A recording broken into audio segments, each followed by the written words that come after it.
today feeling alive. The landscape is rich with testing opportunities. The rocks are intimidating and beautiful. I feel small. The desert abounded with Intelligent intelligence. life except for Addie and I. My name is Addie Bracey. My name is Caleb Olson. The ACG Zagama feels like a soft crash pad into a different paradigm. Resting heart rate 42. Resting heart rate 44. End of transmission.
All right, Corinne, this is it.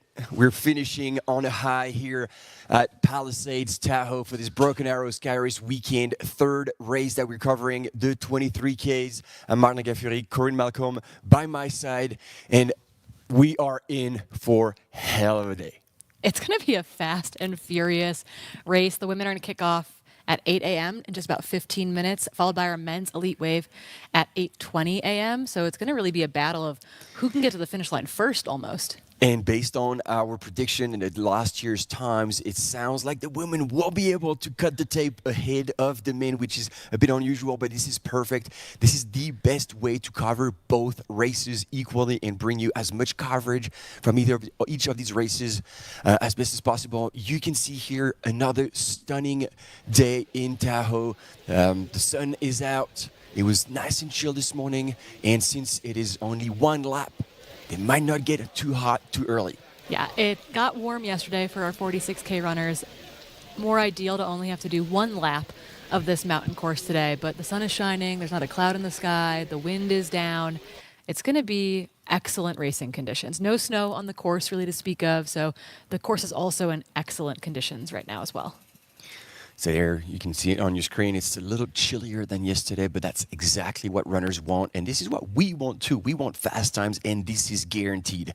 This is, ladies and gentlemen, the highest price purse ever seen in the trail running world. We have drawn the most competitive field we have ever seen in sub ultras in North America and actually in the world. This is like a world championship in itself. Yeah, it really is the who's who of the start line. You can scroll and scroll and scroll and, still find deep competition here. So while there are some race favorites today, Yes. there are a lot of men and a lot of women who could be looking to take home that $30,000 prize purse for first in both sides of the field. And then there's also, just so you know, we'll be split screening periodically because there are actually 7 waves that kick things off today. The elite women at 8, the elite men at 8:20, and then a non-binary wave, an elite open wave, and then waves based on kind of projected finishing times. And they'll start all the way until 9 a.m. this morning. Just to make sure that we can spread them out on the trail and they can have heaps of space and have the best possible experience. So that is the car park. If you weren't with us, we see a little bit of the start and we see runners doing a little bit of the fine-tuning in the lead before the start. We're 12 minutes away from that first wave. Again, the women elite will start ahead.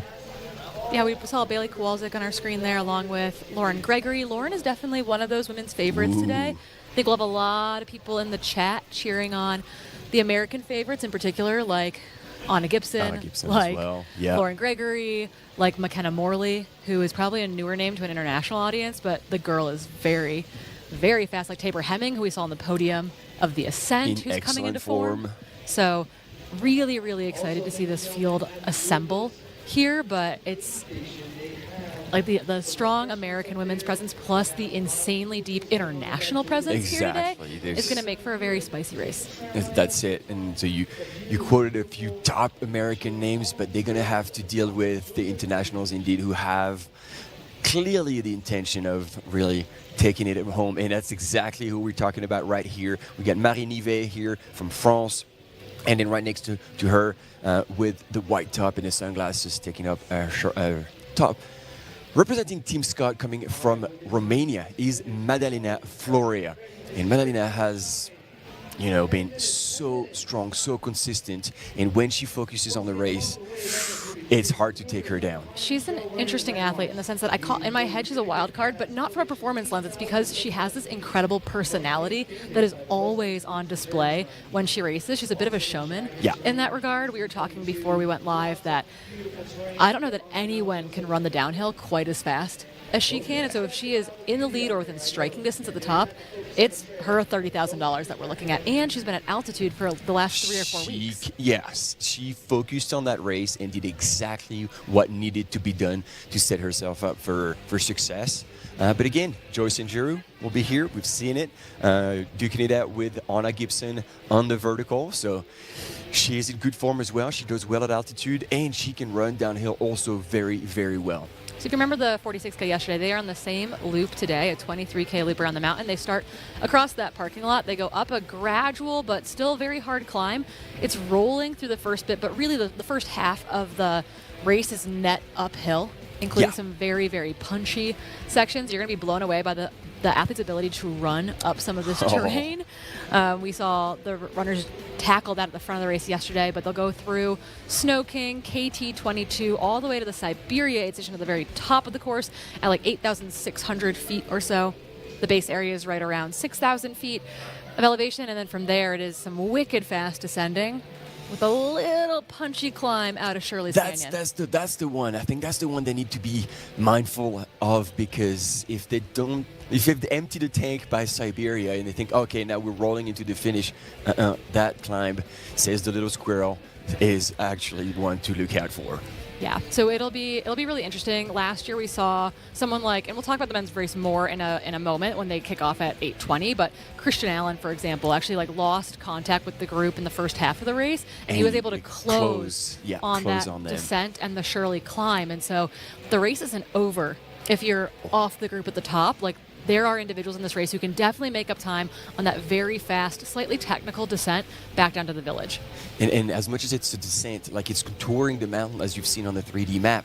And so it's not quite steep enough to just let go. So you actually have to push and run fast. So again, even in that descent, even if it's a air quote shorter race, like 23K, nutrition will be essential to be able to really fire on all cylinder all the way to the finish. So we just caught a glimpse earlier of Anna Gibson. She's with the Brooks top. Here's Tabor Hemming on the right side of your screen. Yeah, and people are kind of, trying to figure out where Tabor Hemming's form is right now. Not so much that we're searching for it, but the fact that she has been dealing with this kind of ongoing Achilles issue for years, actually, and really had to, bite the bullet earlier this winter, really, and, double down on how she was going to recover from it. And we saw her form in the ascent on Friday, and it looked pretty darn good to me. She's ready. Here we go. Somebody we didn't talk about yet, Nienke Brinkman, who burst onto the scene, taking an outstanding second place at Sierre-Zinal, and then went on to run the national best time in the road marathon before another person took it away from her. And then there's a French Canadian standing next to Anna Gibson there on her, I guess on your screen's right. That is Elise Moron, who won the Sunapee Scramble race just the other weekend, showing really good form, debuting in the Brooks kit for the first time. And that I want to say shorter athlete, that little one, as we call her, in France, coming all the way from across the Atlantic, across the big pond, Nelly Clément, fresh of a bronze medal in the European Off-Road Championship, both in the Ascent and in the Classic. She did pretty well earlier at the Ascent here 2 days ago. And I believe she can even top that performance because she's one of the strong ones in the downhill. She can do extremely well. So we should certainly count on seeing her come back because she will be able to play her cards in the second part of that course. Yeah, it looks like, is it Liz Hogan joining this start field as well? She's in the Triple Crown. She's sitting third in the Triple Crown in the longer ACG Radical Airflow top there in the start area. We've actually got a great race in the women's Triple Crown between the combined time from the Ascent, the 46K and the 23K. Right now, just 3 minutes separate Leah Yingley and Jasmine Lowther in that race. So the top spot on the podium is going to come down to what happens today between those two women. So it's a secondary race we'll be paying attention to, as well as the chaos of this really fast 23K. We'll keep an eye on that indeed, and technically we might see some sprint finishes, even though may not be in the top 10, but there are other races happening behind the scene for those. Yeah, Lauren Gregory is an interesting athlete. She's an athlete that I feel like generally gets stronger over the course of the season, and because she wants to toe the line at OCC later this summer, she actually had to go to Canyons endurance runs in Auburn and throw down in the 50K. But she's been very selective about her races in the early season. She didn't want to do too much as well. Originally, she was going to be at Zegama, but that was just too much with Canyons, as you said. And so she says, I'm excited, I'm ready, I'm fit. I had a really good block of training. And Lauren is... I'm almost regretting this course not to be more technical, to see how strong she is on that kind of terrain. But she's definitely one to watch for sure. The only person who really could stick it to her at that Canyons 50K, which is a pretty fast course, was McKenna Morley, who is a stellar athlete that we just saw Joyce on the start line. Yes. I think you cannot count her out as a favorite in this race. What, two-time champion? Well, and seeing she's in good form. Like at the Ascent, she was right next to Anna. They were going back and forth the whole time. And again, because it is a wind loop up and then mostly down. Lining them up a little bit early. We've got just under 4 minutes to go to the start, but they're going to do, there's the traditional kind of big slow claps that go on at the Broken Arrow start line. So Brendan's getting them all set in position to make that happen. Yeah, McKenna Morley on that far left-hand side of your screen. Missoula, Montana, part of that amazing crew. She paced Jen Lichter at Black Canyon. I think she's probably jumping in to do some pacing duty at Western States as well, but an incredibly fast marathoner. Got to watch her race Kodiak 50K in the fall last year. She should not be a surprise to anyone. This is probably on the short side for her at this point because she is really good at that 50K distance, but she has wheels. Oh, Valentine Ruto as well behind Joyce that I just spotted. Yeah, she was top 10 in the Ascent. We weren't sure if she was going to be starting the Ascent or not, and we saw her on the start line, so really excited to see her as part of this field as well. We also have a lot of young athletes. Jasmine Lowther with the poles potentially today. It's an interesting call, but she's Whatever it takes. She's training for UTMB. We also have a lot of young athletes. You'll see them in the on kits. I think primarily they're representing the trail team, Andy Wacker's program, out of the primarily the Boulder area, which is a really cool developmental pipeline for post-collegiate runners that are stepping into more trail Transitioning distances. them onto the trails. Yeah, this is super cool. And actually, talking about him, we'll see him in the men's wave. Yeah, and the dude is fast. He's insanely fast. He's like good wine. Like he ages and just keeps gets getting faster. better. Yeah, his road 10K times this year, and what he's been throwing down has been super, super impressive, while managing this kind of up and coming elite development program. What a field! Holy cow! Oh, yeah. And I like in the chat, there's pretty much everyone, and we seem to agree that we're just missing like Sarah Alonso and Malinosa, and then that would be all the world's best lining up on that distance. Yeah, and they've had a great opening season in the Golden Trail World Series, but if they're not coming over for Quebec Mega Trail in 2 weeks' time, then it might not be worth it for them to make a big trip to the U.S. Big trip across, indeed. Madalena doing some calming breaths there on the start line, getting centered and ready. She's been working on that just to make sure like she could self-regulate. And I don't think we're going to see her, as you were saying, full display and giving to the audience. I think she's going to keep it all to herself, and the energy is going to go all in the legs. These start lines they're my least favorite part of racing, to be honest, because it's stressful. There's a lot of energy right there. Oftentimes it's really, really loud. Like, I'm so happy once we get 2 or 3 kilometers in. Yeah. But being on that start line is legitimately my least favorite part of big trail races. Yeah. And then you want to be in your zone, but then there's your attention is being drawn. The speaker's there, getting started. Like, all right. It's all hype, and that is so hard. As an elite athlete, that's either something that you lean into and it excites you, or you've got to exhale and figure out how to ground yourself, because it is overwhelming at times. Yeah, lots of cheers for Ninke in the chat as well, and we're excited to kind of see check in on her form. She's really coming back to trail running after a period of injury as well. So Ninke, I think, is leaving the door open for good things to happen today, but has no pressure on herself. Absolutely no expectations. She wants to have a good crack at the race, see where she's at in her kind of fitness, keep ramping up. Okay, less than 20 seconds to go to the start now. All right, team in the chat, are you excited? This is going to happen. My heart rate's up right now. Woo. Welcome to the 2026 Broken Arrow Skyrace, presented by All Conditions Gear. Countdown with me in 5. Oh, yes. We have an interview of Janelle, actually. She's super stoked to be back.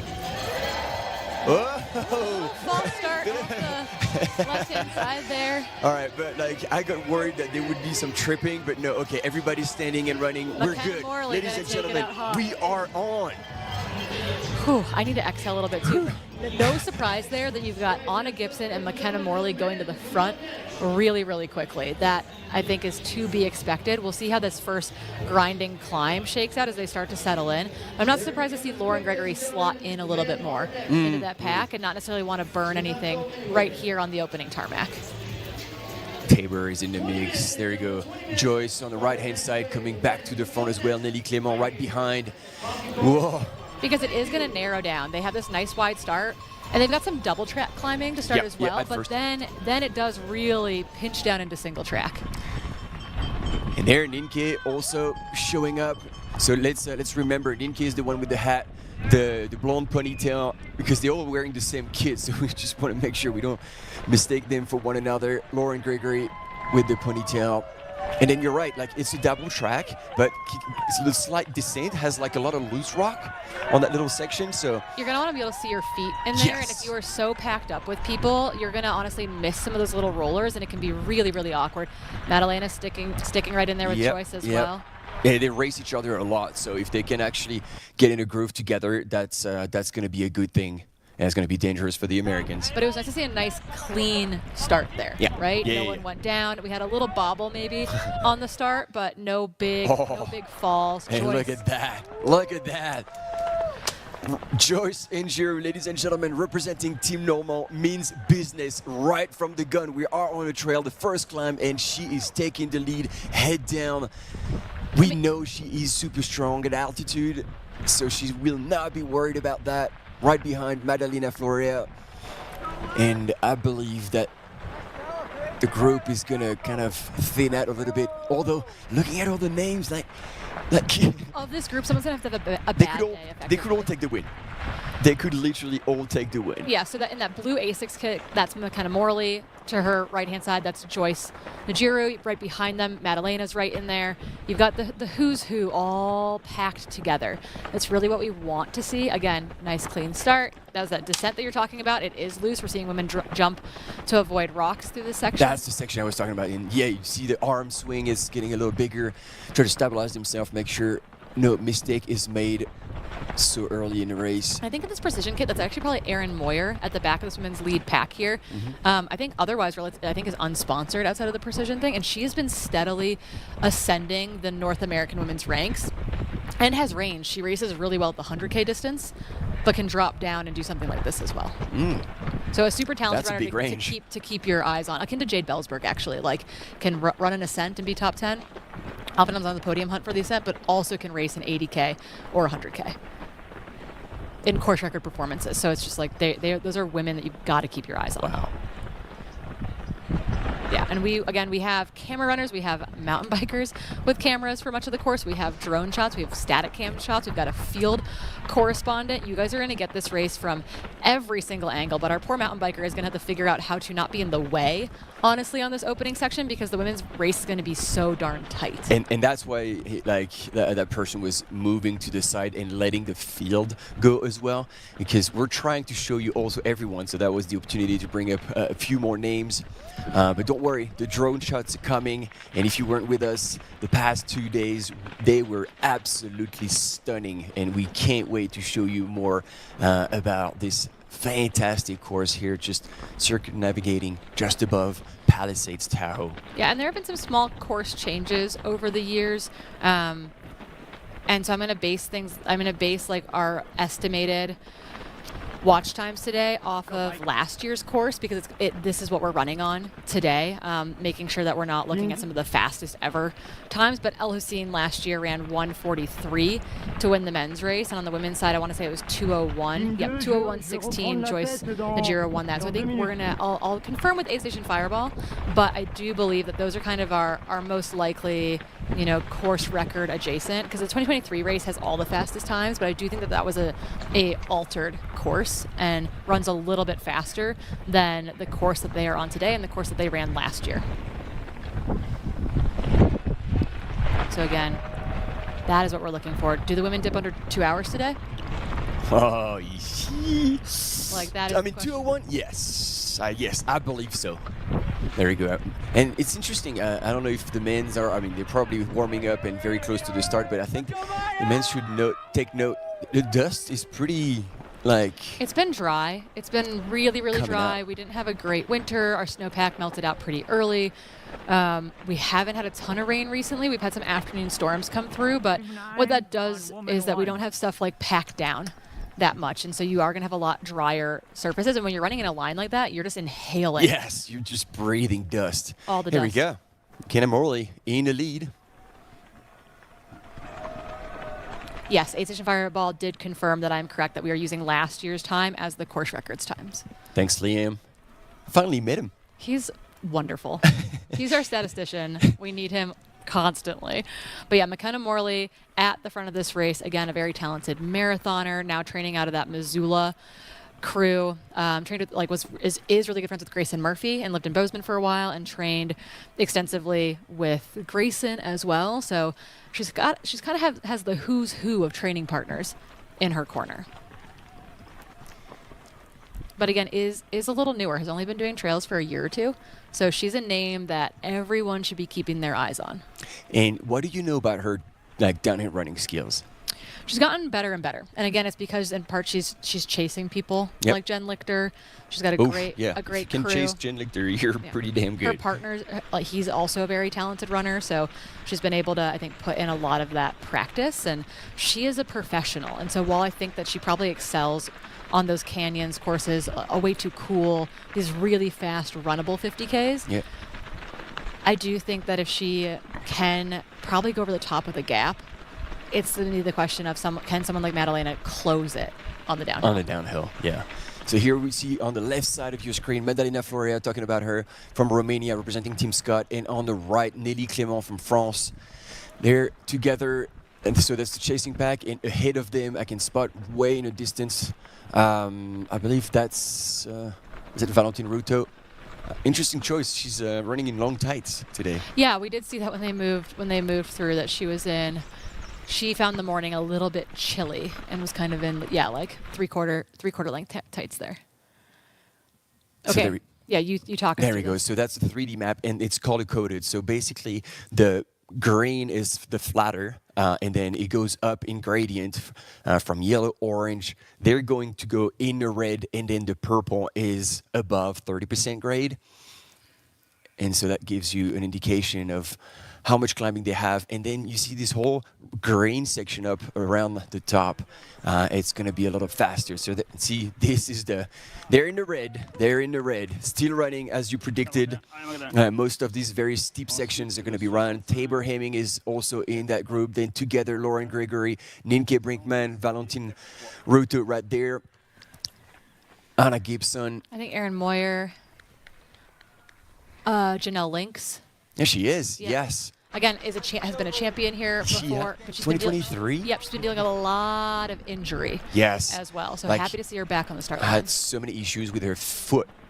And got surgery and then came back. But she said it was a blessing in disguise because it forced her to just sit down and reflect on what am I doing with my life. And then she kind of turned things around and went back to school.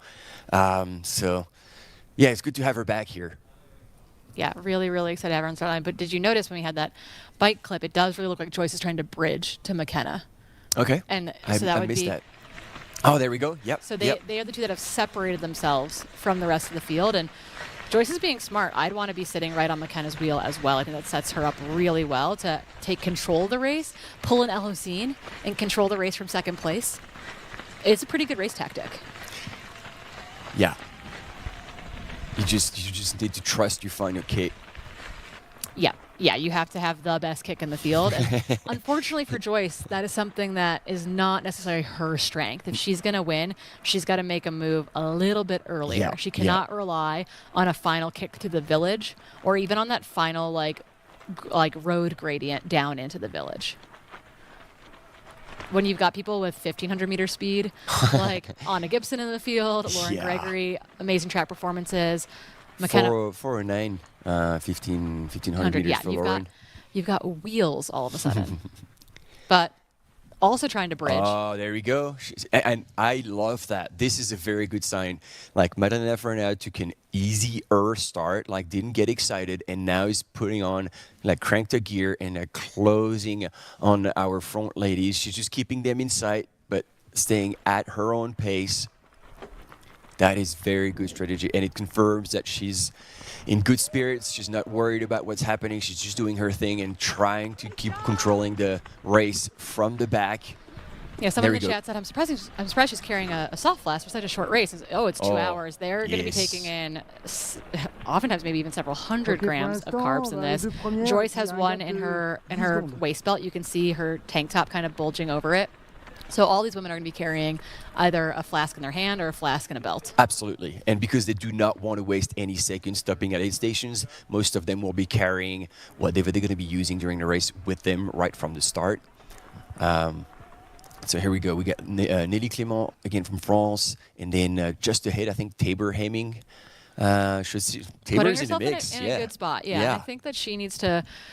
She'll make it through the climb, I think, feeling pretty good. It's just a matter of like how do her Achilles feel descending today. I think that training seems to have been going pretty well, but again, she's mostly been training on the bike throughout this injury process, and so she's got really good fitness, but she's kind of working back into run-specific fitness.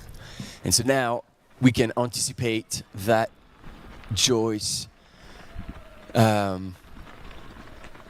she doesn't sit behind anyone. So if the pace is not too hot, and since that she's been able to close on McKenna, she might eventually pass.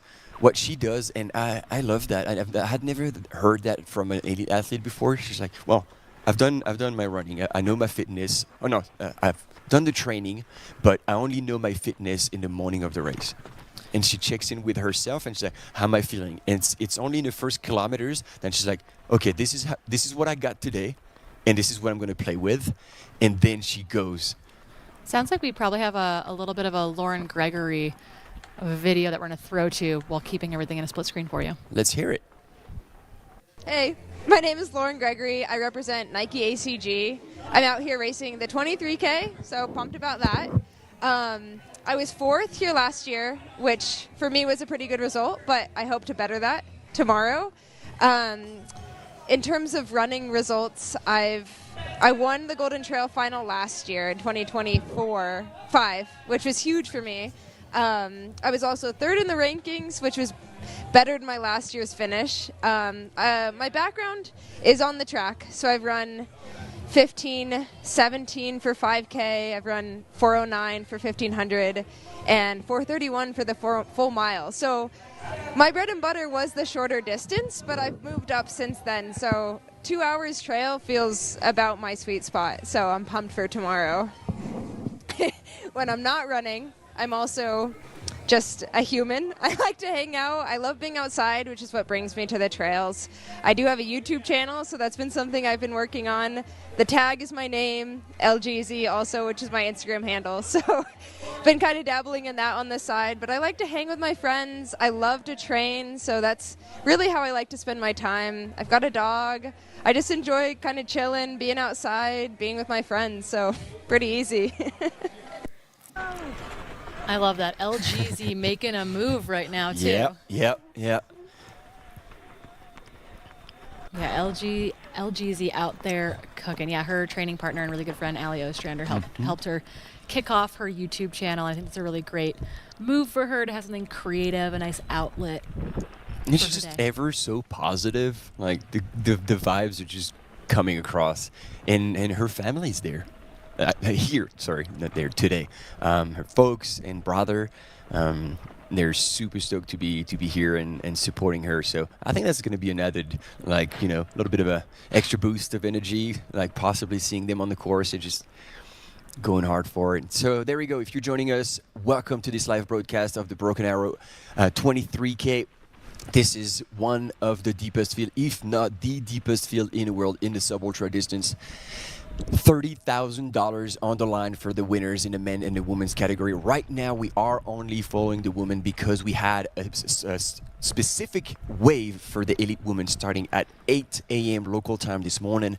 And then now in just under 5 minutes, actually just over 5 minutes, we're going to have the men's start elite wave, and then we'll be going back and forth between these two races. And just as a recap, we have McKenna Morley leading the charge here with the Essex blue top, followed really closely by Joyce Engeru for Team Normal and Madalina Florea from Romania, Team Scott.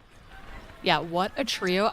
Honestly, I think McKenna Morley's going to be a surprise for some people. There we go. She's passed. But she was in my podium pick, effectively. So her or Anna Gibson, for the Americans, getting someone on the podium, they seemed like a pretty sure bet. Oh, so we're going to see, I can anticipate, we're going to see Madalena Ferreira start to crank up her gear because she knows very well Joyce. And if Joyce is making a move now, she really won't want to let her out of her sight.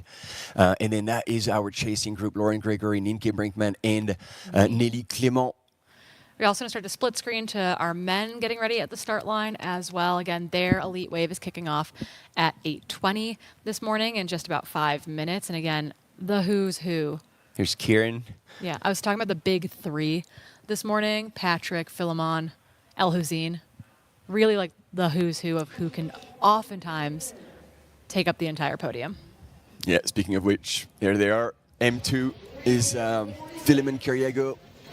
And to his left on your screen, M3, Patrick Kipmeno. El Hussein there on the far corner, Mason Copey lining up. Mason Copy, keep an eye on him. Yeah. Newly sponsored by Team Vibram. Andy Wacker, here he is. Yeah, of course, on the front of that line. Absolutely loving life as usual. Also Cam Smith, second place in the ascent. He can climb. Schemo Olympian, put on a really strong performance in that, and I don't think that this is out of his wheelhouse by any means. He's run really well here in the past. He's run the Triple Crown here in the past, actually, while still performing really well on every single day of racing. Cam Smith is someone that you definitely have to watch in this field that might be a little bit unexpected for some folks.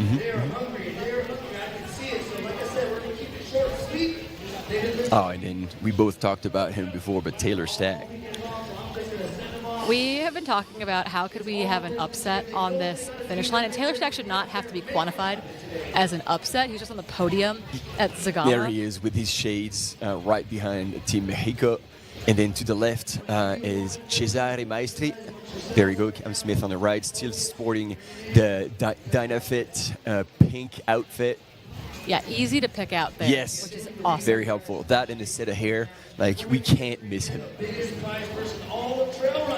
So once again, just to give you an idea, if you're not like a hardcore trail runner fan, like basically M2 Philemon Cariago, last year's world champion in mountain running classic to his left, Patrick Camino, twice world champion in vertical. We have insane talent on this start line.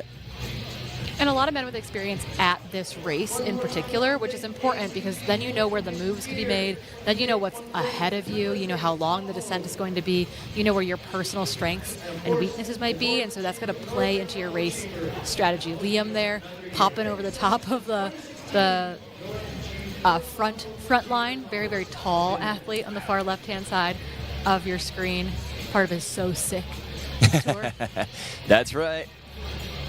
Yeah, he's been a fun athlete to follow this year through his travels with ACG and his racing, and he's a prolific racer at this point, I would say. And then when he pulls off a good race, like he's super, super strong. Here we go, another strong runner. Here's Christian Allen. An interesting, I love this just little move. Like Christian comes to the line, and then Mason just moves to the side and says, no, like, bro, come to the front. And Christian's like, nah, I'm good, I'm going to the back. So huge respect. They all know each other. Mason is like an up and coming, while like Christian is definitely a confirmed athlete. But you know, Mason, I believe, really belongs to that front line now, and it's good to see him picked up by Team Vibram. And just like Lauren Gregory, I wish that course was a little bit more technical so the world could see how strong that man is on this kind of terrain. Yeah, I think Mason probably feels very similar about that too, actually. Well, he won the Open division at Boston this year, running 2:15. He also just won Centipede Scramble, which is East Coast gnarly technical ascending and descending, and so he's a factor all day. But if the descent was even more technical, I think that would bring Mason up a whole other level. Yes, agreed. Finally got sponsored. The kid's been unsponsored racing in Hawaiian shirts for basically forever. And there we go, ladies and gentlemen. Be ready. Whoa, and another false start again. Man, these people are eager to try and have a shot at, once again, $30,000 on the line for the winner. And here he comes, Liam Myro, doing what he does. Really. Andy Wacker, too. Andy Wacker is pulling what he did years ago at Mont Blanc Marathon when he gapped the entire field by a long stride and eventually got reeled in. But yeah, like still doing mile races. So he certainly has the speed in his legs. Philemon just tucked in right behind this gentleman. Man, this is a fast start. Yeah, there are a lot of young and hungry athletes in this field too who are definitely looking to make a name for themselves today, who will be completely new and fresh faces for both the North American audience, but also very much so for the international audience. Exactly, and it's not every day that you get the chance to like rub shoulders with the world's best. So being in that race really gives you an idea of like where you're gonna position yourself against, as you said, Corinne, the world's best. And so let's see as we hit the trails in the first climb how things pan out for the men. We saw Joyce and Giroux again take it out hard in the women's field when they got to that section. And here it's Philemon Cariago who seems to be now taking the lead on that first climb. But Liam Myro is holding on. And on the right side of your screen, we're back with the women's race.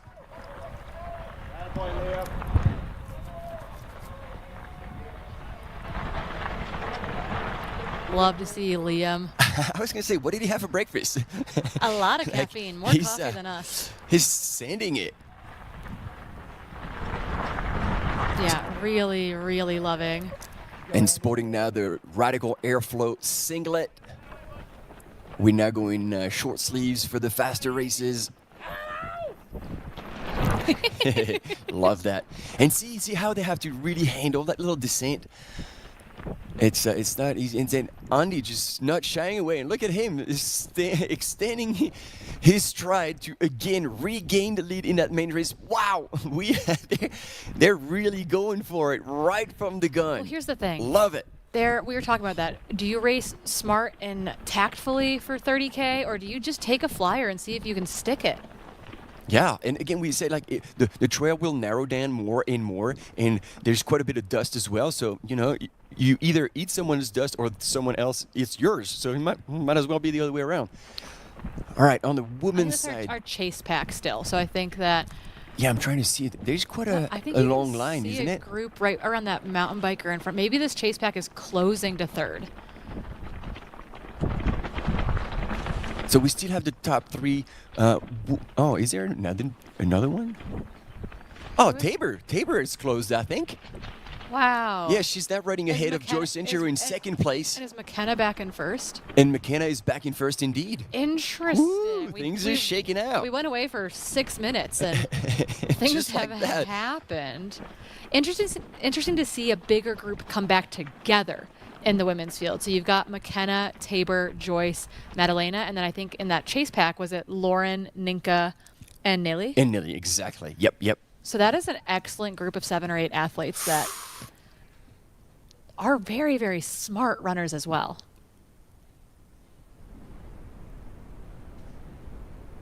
Yeah, so cool to see Tabor make a move in there.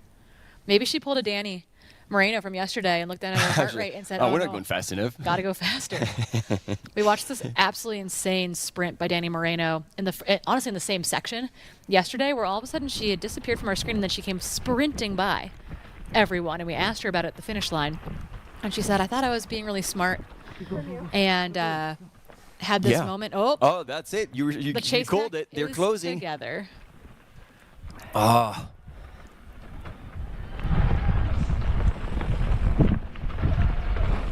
That is very, very interesting. I do love when it's no longer the chasing women, it's just the leading women's pack of 7 or 8 athletes right there.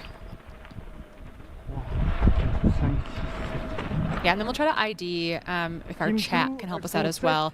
The gentleman who's running in 3rd or 4th in that men's field in those bright blue shorts and that white top, because we didn't get to see his front, so we haven't seen his face or his bib yet. So if you've got a homie in the race wearing light blue shorts, bright blue shorts, let us know who that was. And I like to see that, like when there are the little descents, like Nelly seems to be very comfortable and almost closing on Ninke. So it will be, I think the cards would be completely reshuffled as soon as we start like going down. Whoever will be still in that lead pack in the women's race when they start cresting to the highest point and back down. Although, as we mentioned earlier, there's still that little kick out of the canyon that will require a bit of a oomph. And there we go. Now we know these gentlemen. This is Taylor Stack and Mason Copy right next to our friend Liam Myro. But I think that's the chase. Yeah, that's the chasing group. Yeah. Yeah, that's not our group of 3 off the front, which included Andy Wacker making a really big push there. Yep. And we'll get an official split at the 2.62 mile mark. We do have our split from the women's field coming through there. And again, you know, it's very packed up. The top 13 women are all within a minute of each other, but that's McKenna Morley, Tabor Hemming, Joyce Njiru, Madeline Floria, Lauren Gregory, Nelly Clement, Ninka Brinkman, Anna Gibson, Valentine Ruto. and Erin Moyer making up that top 10 group, but Maya Raleigh's right there, Marina Vet's right there, Cameron Graves, all right there. And so there you go. There, things are shaking up as soon as the climb starts to get steeper. We are in that red section in one of the very like big gradients, and this is, ladies and gentlemen, Philemon Kiriago from Team Run Together, who's now in the lead and has put 5-6 meters on Andy Walker. Philemon has come here so many years, and he wants to put his name on the top spot of a podium. He didn't do that in the ascent, but he is coming back, and you can see right from the gun being very aggressive. Somebody we haven't actually seen is Eluzin so far, not in the lead group, not in the chasing group, and it's the same with Patrick Kimeno.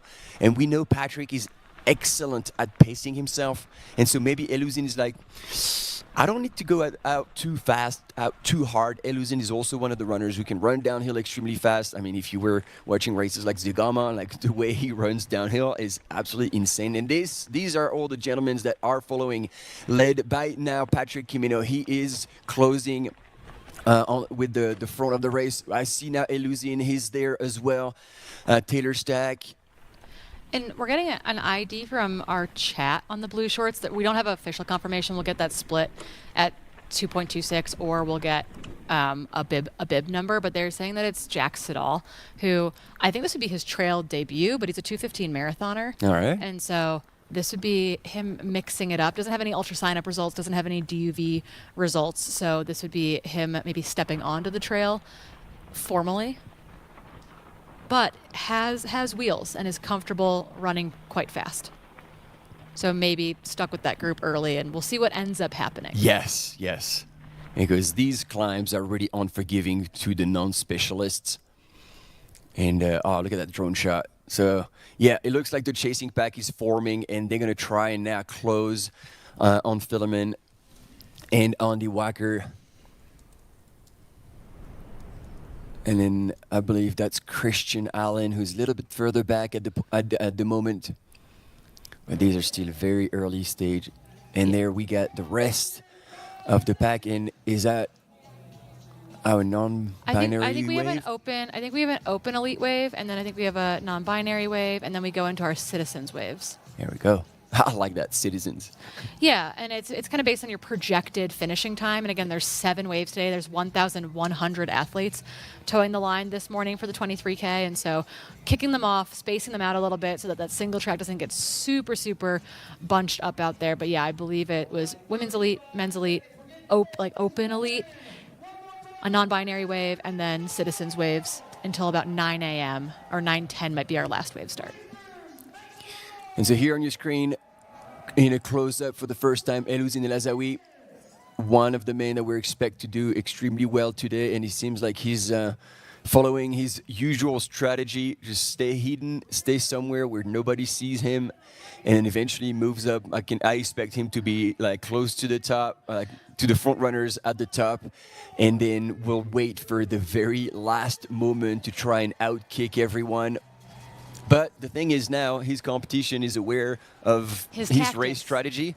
And so if anybody is with him on that long downhill, they're going to try and basically break him before he has a chance to make that little final kick. The cheeky final cheeky move. kick that he's so good at doing. Here we go. Top 4. So Tabor is now at the back of that lead pack, just behind Madalena Floria, and then still McKenna Morley and Joyce Njiru. Yeah, the who's who of this field again at that first intermediary checkpoint. The top 12, 13 women were all within a minute of one another. That included Lauren Gregory and Ninka Brinkman, who are now on your screen. This is one of those very mild moments before they kick up hill in front of you, and then the climbing really doesn't let up from there. Cam Smith now is part of this chasing pack. part of the chasing pack. Like here's like Liam, and I don't know who's in between them. It looks like maybe one of the trail team guys. Possibly.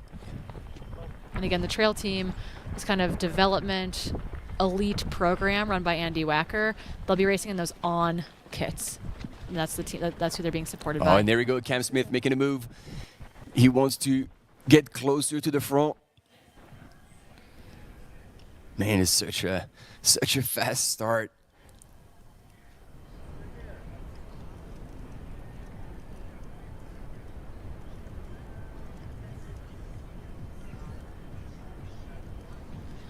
Yeah, you can hear stuff kicking off outside in the village. People are out there cheering, and then we're sat in the studio only a couple 100 feet away from the finish line, which makes our day pretty easy. It makes Martin's day a little bit more complicated when he's got to sprint back and forth from the studio to the finish line for interviews, but otherwise, it does make a little bit of spectating pretty easy. It's fantastic. The venue here is just second to none.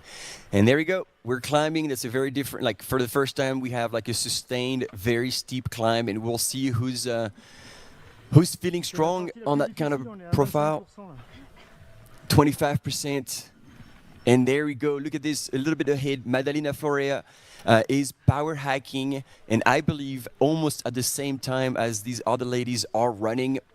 And you'll see a lot of that. You'll Two see very different tactics. Yeah, people, you've got to do what's most efficient for you, what's most comfortable for you. In theory, that transition point for many people is around 15%. That's not to say that's a hard and fast rule, though. And so you will see runners hiking at the exact same speed as someone else running. You might see that close down a little bit. It's about efficiency, a little bit of energy conservation, and also just making sure that you're the most comfortable you can be. It looks like Lauren and Ninka, keeping in that running stride, are closing a little bit, but you can see Madalena hiking very comfortably behind Tabor Hemming, who's continuing to run. Yeah, and then far in the distance, I could see Joyce, but I don't know if I could actually spot McKenna. And there you go. He's come to the US. He's come to Broken Arrow with the intention of taking the win here. Ladies and gentlemen, Philemon Kiriago from Team Run Together. And he did also go out pretty aggressively in the ascent as well, and ultimately backfired a little bit, but something for us to keep our eye on today. He's making a move early, and I think that's very exciting. And speaking of Philemon, I think we're going to have a little bit of an interview with Philemon to get an insight on his race strategy. Let's hear it. For sure, on Sunday, it's 23K.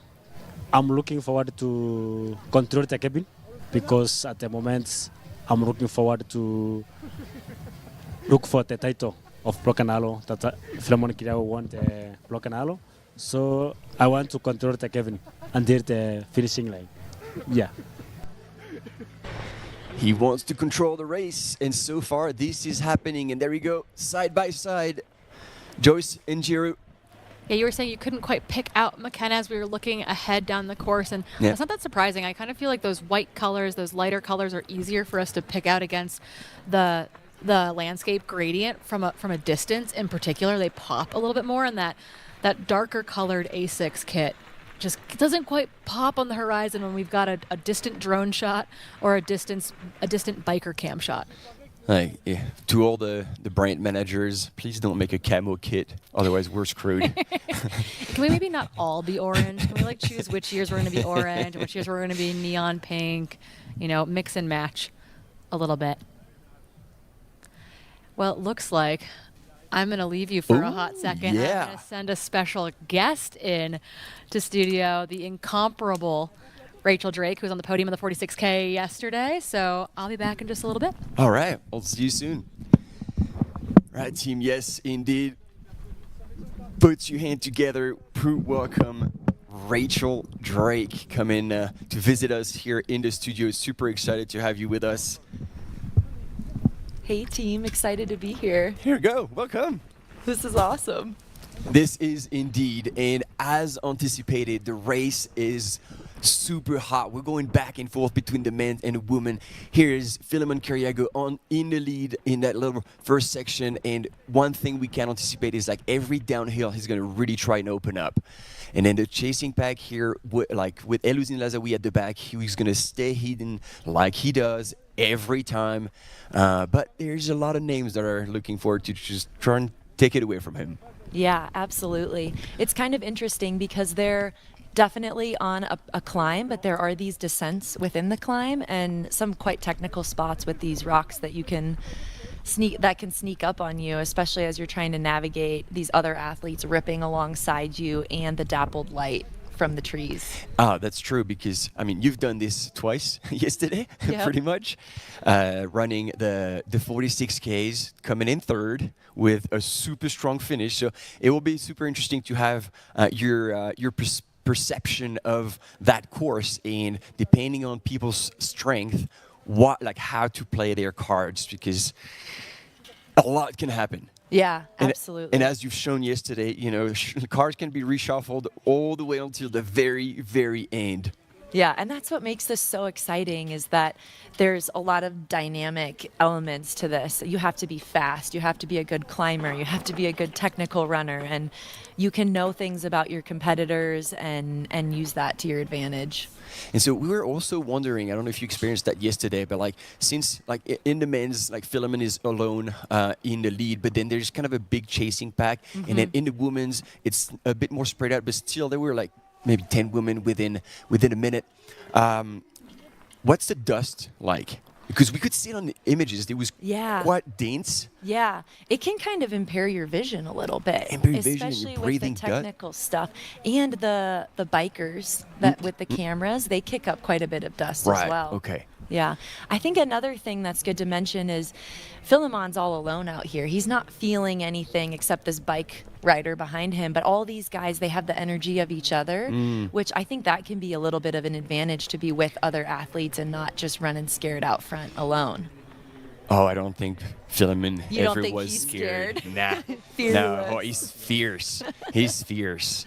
I don't think, and that's the beauty of it. Although, we have named quite a few Americans, like Andy Wacker, although he's got such a long career, he's come over, raced in Europe, so they know the name, they know the person. Yeah. Taylor Stack has been on Gold Trail Series, so they have raced each other, but names like Mason Copy, right here on the back of the pack. These are new names that they won't really know their strength or weaknesses or what they can do. So that's going to be also interesting between the ones who race each other almost every month, like of Patrick Jimeno, who's also in that group, Eluzin right behind. With some new faces in the mix. And new faces, in the mix. Yep. Yeah, I wonder what's going through Mason's head right now, running right behind El Hussein. He's looking super smooth, super calm. His body language is showing that he's not straining too much. I think they're also probably they're gathering information about each other out there. You're watching how they're handling the terrain, how their breathing is. I like to hear that, because this as a competitive athlete, you obviously can't control your competition, but you can know how they feel and whether you're stronger on the descent or on the ascent, and then see how you're going to play your cards in the race. But this very first section, as we've seen on the 3D map, is still very rolling. It's an uphill trend, but we've seen a little bit of descent and a bit of flat. So at this point in a race, the fast runners are the ones who will be comfortable running in the front. And there on the right side of your screen is the non-binary wave. Woo. One of the 7 starts that we're going to have this morning for the 23Ks. We've seen the elite wave in the women's at 8, 8:20 were the elite men. And then kind of the competitive wave right behind, and now we have the non-binary wave, and then another 3 or 4 some call it citizen waves. Awesome. I love that they do these separate starts so you can really see each race play out.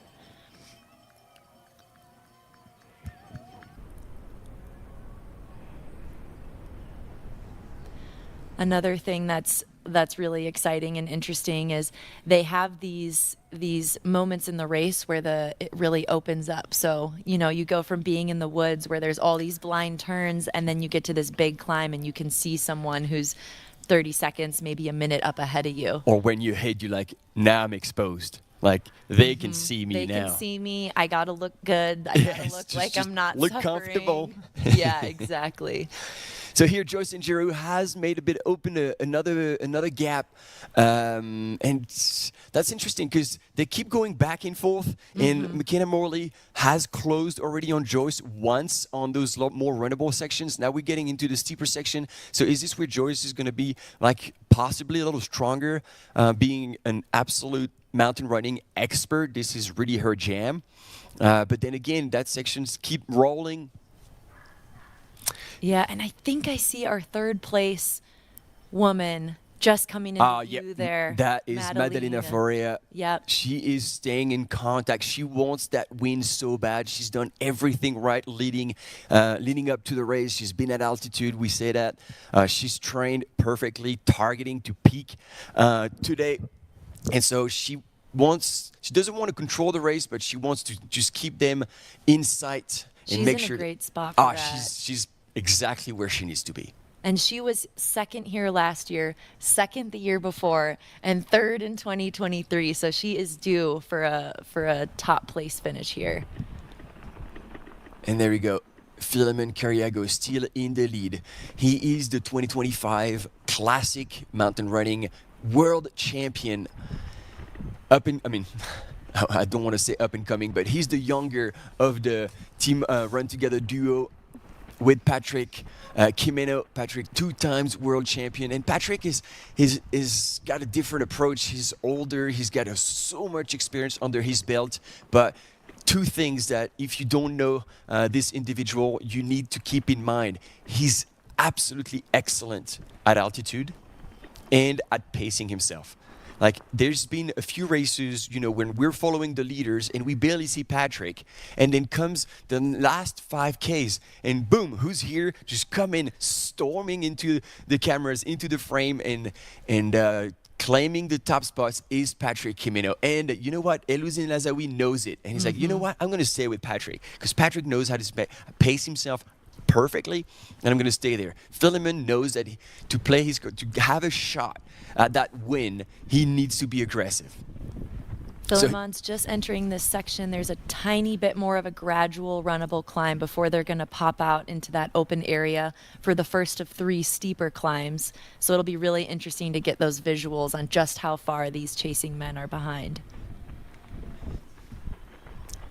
And we'll have the splits eventually as well. And the link to the results, the live results, they are pinned at the very top of the chat. So if you want to look at it yourself, by all means, check it out. And actually, speaking about Elouzine, we're going to have a quick preview of Elouzine's race strategy. Let's hear it. Yeah, my strategy for this race, the problem is, you have altitude is big problem for me, altitude, but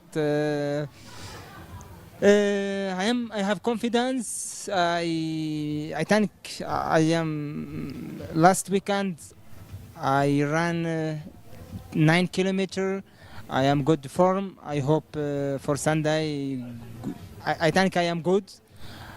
I am preparing good, and I hope a block.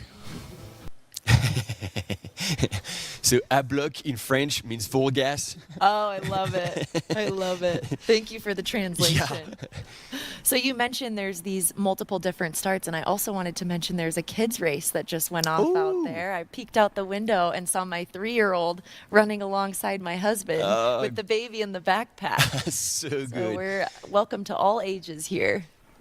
And it means that the entire family has been towing the line this weekend. That's true. That's true.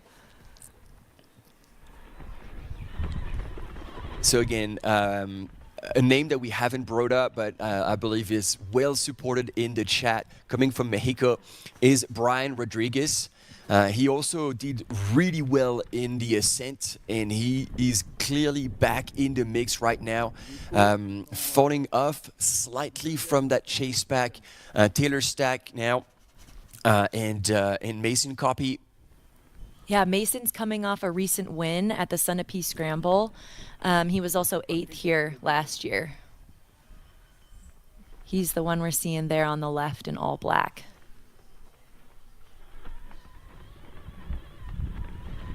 Everybody is just looking so smooth.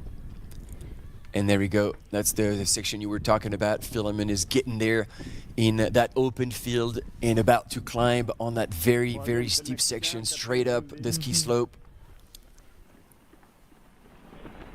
And ladies and gentlemen, you are about to witness greatness. Do not do this at home, and even if you try it, it's probably not going to work, but you will see this man. Ooh, he looked back. He's obviously checking, and he's Don't realizing look if he's looking back again, it means that he still can't see them. So he's like, True. Holy moly, I have a little bit of a gap right now. So they're going to see me in the distance. What do? Do I keep pushing? And look at this. The spring in Philemon's legs is absolutely beautiful. And there we go. Yes, look at these ladies, Joyce and Madalena. Okay. This is the change we were expecting to see on that steeper section / technical. McKenna Morley, more familiar with rolling terrain and obviously road. So in that terrain, now Joyce and Jero still head down, leading the women's race, setting the pace. But it is time for Madalena Floria to now make the move as well. She is feeling comfortable on that kind of terrain, and she knows that she can't let Joyce go too far ahead. So look at this. On the descent, Madalena Floria opening a little bit, and there she's just making a bit of ground. If you think about the distance of how far Madalena was from Joyce, she's definitely cut into that gap a little bit, and they're stringing it out just a tiny bit with McKenna still in sight, but a little further back. They've got this descent now, and then another really, really steep climb. A lot of really steep climbs in this race. Yes. Madalena looking super fit, super fierce. And so we're following this top 3, but I believe there's going to be quite a few more coming up on screen very soon as we zoom out. Not yet. But back with the bin. And as anticipated, Philemon Kiriago ran this entire section. Coming to the top of this first of 3 steep climbs, then they have that descent into the super steep climb with the stair section. Oh, and that's a perfect shot again. Shout out to our camera mountain bikers who are absolutely killing it with the images. There we can not only see Philemon's face, but we can gauge how far ahead he is. And look at this. We don't even there see is anyone. A lot of daylight, ladies and gentlemen. This is early in the race, I know, but is something happening right now? It kind of seems like it. This is a very strong gap here. I think when they're going to realize, because obviously at some point they're going to pop out and they're going to see a tiny little dot up ahead, be like, whoa, shoot down. Well, Martin, well, Corinne, we are back here on the course, and you might be asking yourself if you're watching the live stream, didn't this race happen already? Didn't we do this yesterday? And you're right. We did do it yesterday, but now, instead of 2 laps, it's one blistering sprint of a 23-kilometer race with $30,000 on the table. That's a big stack of money. And I asked some of these ultra runners before the race, what are they going to do with the money? A lot of them live in their vans. They said, I might buy shampoo, a deodorant. One said they're going to buy a new electric toothbrush. So this money can go a long way. You know, Shark Week is a few weeks away, but it's right now on the trail on this 23K. There's blood in the water. Back to the studio, Corinne and Martin. I'm Jonas. Jonas absolutely killing it. I guess you didn't get the memo. Rachel was with us right now, but that's all good. Corinne will be back, however, shortly. And this is something special because we know that usually there are little gaps here and there, but I have never seen in all the races that I've covered with Philemon, Patrick, Eluzine, and the rest of the pack, I have never seen such a big gap early on. So there we go. They are chasing, and they will see right over there in the distance. And Eluzine has reacted. He's like, hang on a second. No, Philemon, you can't go ahead. You can't be too far away from me because if I want to be able to take that win, I can't be too far back. Patrick is also now making the move to stay in contact with Elusine Lazawi. Elusine and Philemon have a history of very, very tight finishes. Oh. I will never forget watching them at the Golden Trail Series in Mammoth. The very, very end, Elusine passed. And you can actually hear them breathing. I didn't realize we had audio, but that is an incredible piece of information. He's breathing hard, but he's not huffing and puffing. Well, and that's the thing, and he said it in the interview, like altitude will not suit him as well as Patrick and Philemon. So we'll see how he can handle that. Now chasing back, we got athletes from the trail team. Christian Allen. There's a bit of a slippage here.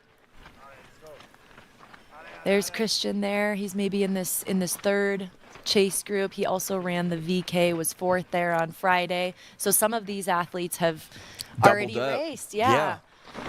Many of them actually. This guy's slipping quite a bit. That's always really frustrating when you're redlining and you take one step forward and a half a step back. It costs you so much.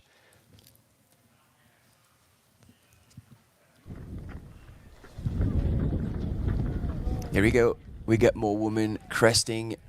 Very nice. I think we've missed a chunk of them going through the whole chasing pack with Anna Gibson, Lauren Gregory, Ninke Brinkman, Nelly Clement. This is a fun section here. You pop out onto this little ridge before descending back into the trees. Feels like a proper sky race.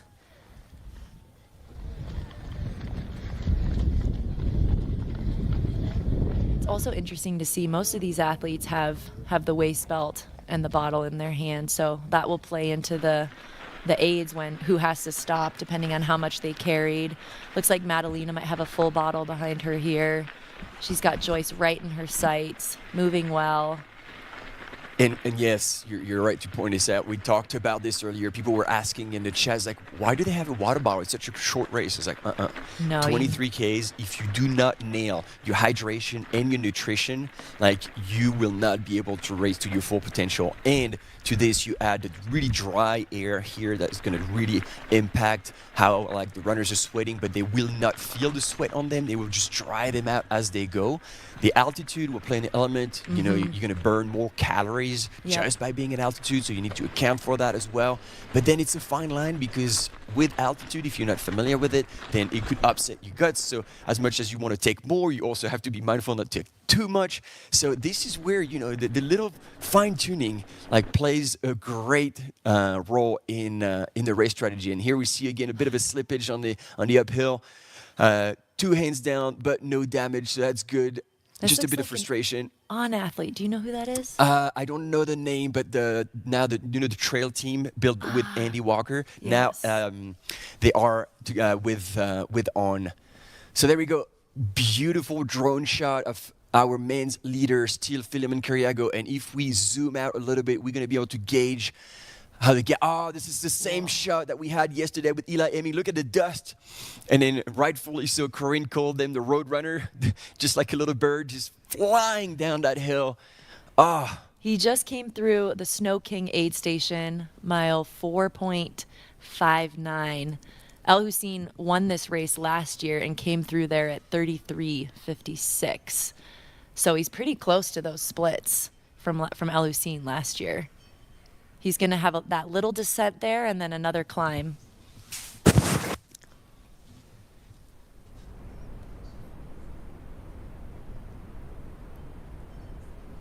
And as much as we try to look on the left side of the screen, there's still no one in there. All right. Final check on the women's race, and this is interesting. Look at the gap. Look how much Joyce and Drew has opened on Madalena Florea. And it tells us two things. Like, Joyce is really sending it, and Madalena is really holding back. Because these two women can run stride for stride in any type of descent. So, but therefore, it's not a limitation of like physical ability or technical ability. It's choice. It's race strategy choice. Joyce really wants to go hard and Madalena is like, I'm going to hold it back until I know that I'm going to crank another gear and it's going to be full throttle all the way to the finish. So she's waiting. She's playing the waiting game. It's so fun watching these two women. They're friends. They've raced against each other so many times. They know each other so well. It's just incredible to see how we pull the most out of each other. And so as we're looking at the women, thank you so much, Rachel, for being with us, and we'll have you back, so don't you go too far.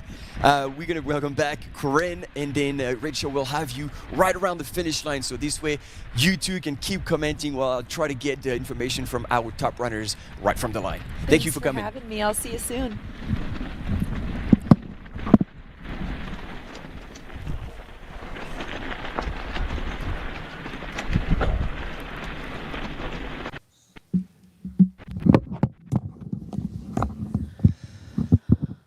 Welcome back, Corinne. Alrighty. I've been following along. Oh, I've been refreshing that live tracker.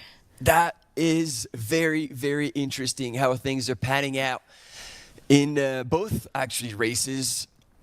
Philemon is trying to run away from everyone, try to put himself in a position where he's opened up too much of a gap to actually be caught. And so far, it's working again. We're only 37 minutes into the men's race, so there's plenty left. Yeah, there's a really interesting battle going on in the women's field too. Obviously, Joyce and Madalena have pulled away from kind of their chase pack, but it's not that big of a gap. It's, let's call it 40 to 50 seconds, and you got McKenna Morley and Tabor Hemming right together. And then just behind them, 5 or 6 seconds, is Lauren Gregory and Ninka Brinkman. So nothing's over yet, but there are moves definitely being made. And we were talking before the show kicked off that, again, if Madalena is solo at the top or within striking distance, I don't know that anyone can descend as fast as her on the terrain, particularly from high camp to the finish. Yeah, I think maybe the only one that I know is possibly Joyce. That's why, and Madalena knows that as well. So she's just keeping her in sight, or at least trying to maintain her effort. So she has some left in the tank to try and outkick her. I'm trying to look in the distance. How much? It's what, like 15, 20 seconds? Well, on the but it's the last split. There is definitely more than 7 seconds now. And what's going to be interesting is with that section, we saw McKenna Morley falling back from our top 2 women, but see, as soon as it gets a little bit more runnable, if she's going to be able to either close or maintain that 3rd place, while we have some proper mountain running specialist, Tabor, Lauren Gregory. Now she's acquired, I believe, enough experience to call her an expert in on trails. Yeah, this next section is also the more technical climbing section of the course. Obviously not what Madalena is on right now, which feels very flowy. It's pretty good footing. But they are going to go through Stairway to Heaven, through the rocks. It's much more chundery. It's a little bit awkward. You've got to kind of pick your way in and around some flagging. You're pulling yourself up the hill on cable line that's laid down. So a little bit different than this section. And you don't necessarily win or lose the race there, but you could definitely create more separation on that section.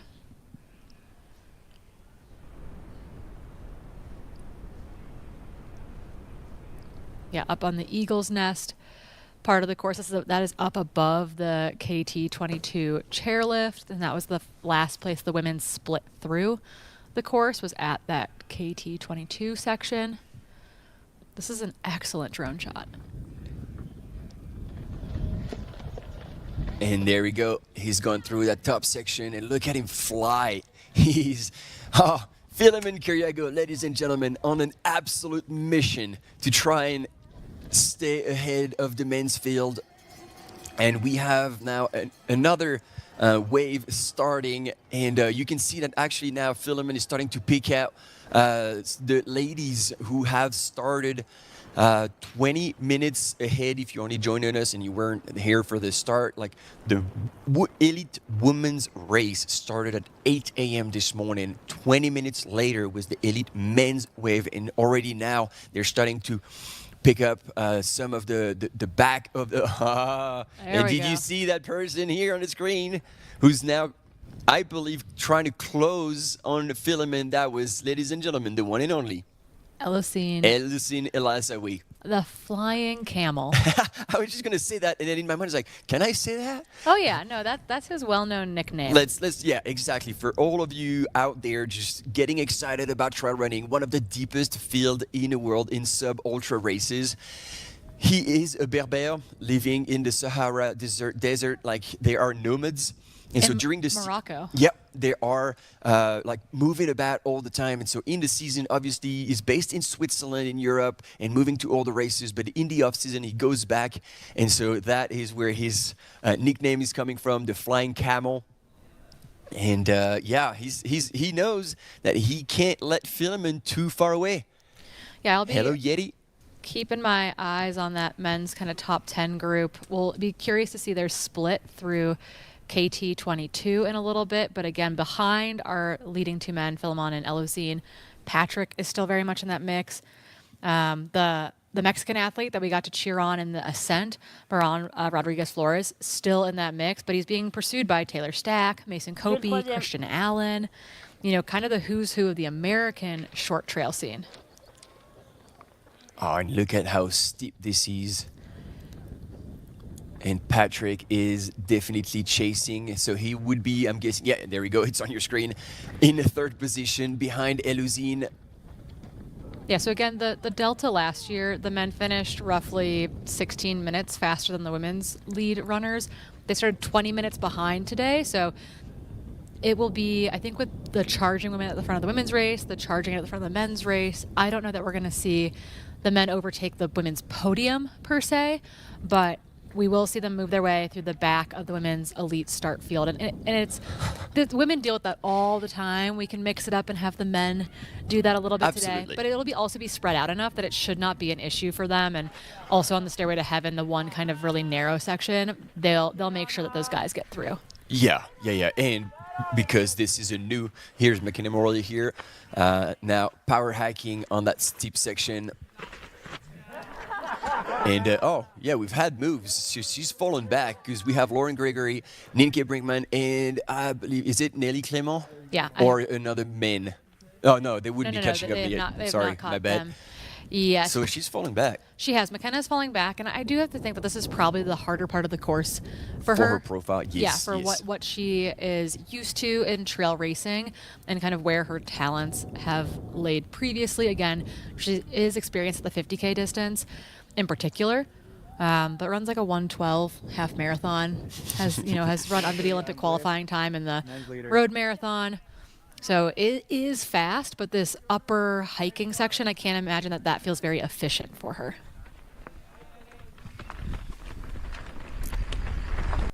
So there we go. We get that section with a bit of a downhill. This is probably where Philemon is going to try and open up. At some point, he was going to try and look back, and he will see that Elocene has made a bit of an effort to try and close that gap that was probably too big for Elocene's liking.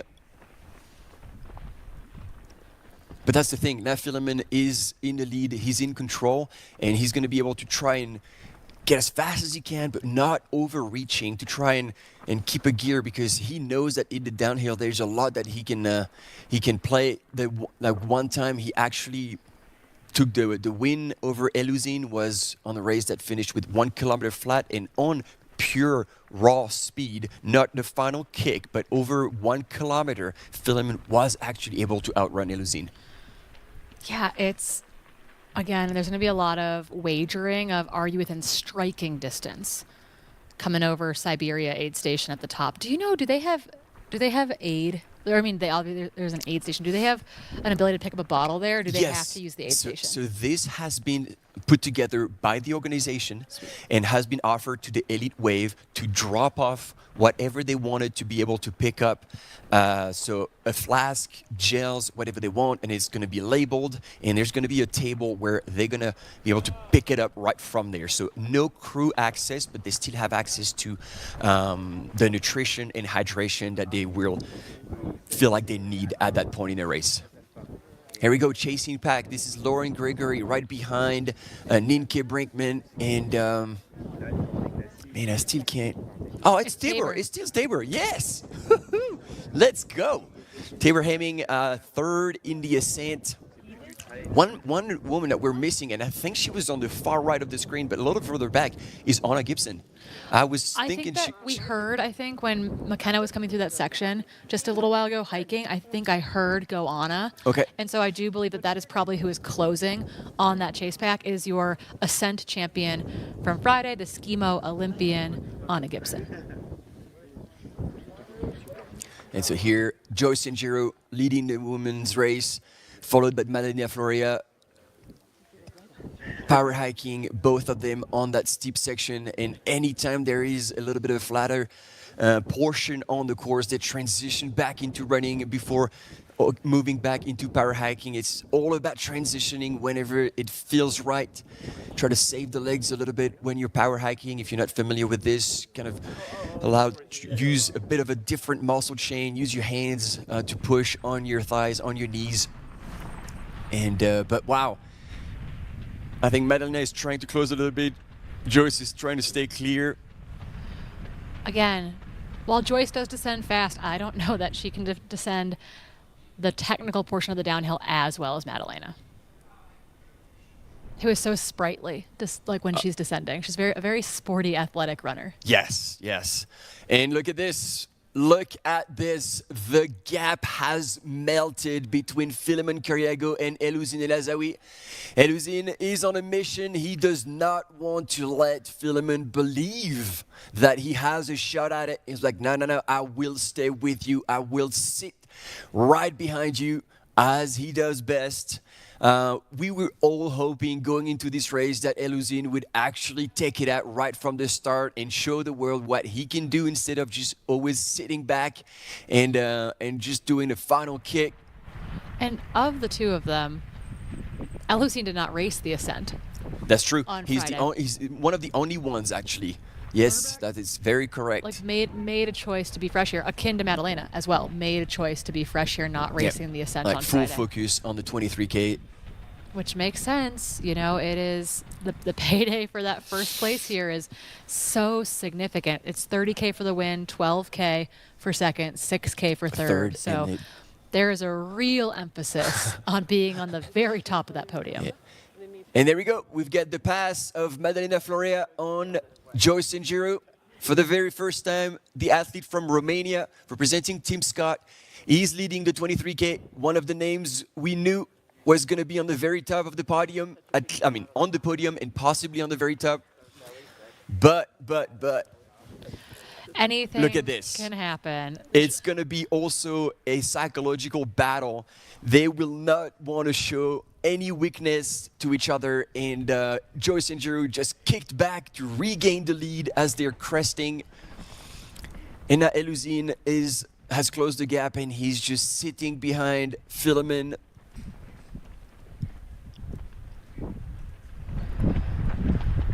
Yeah, again, Taylor Stack actually said this in an interview on Free Trail that Elouzine controls the race from second place. And that is such a wise understanding of how Elouzine races.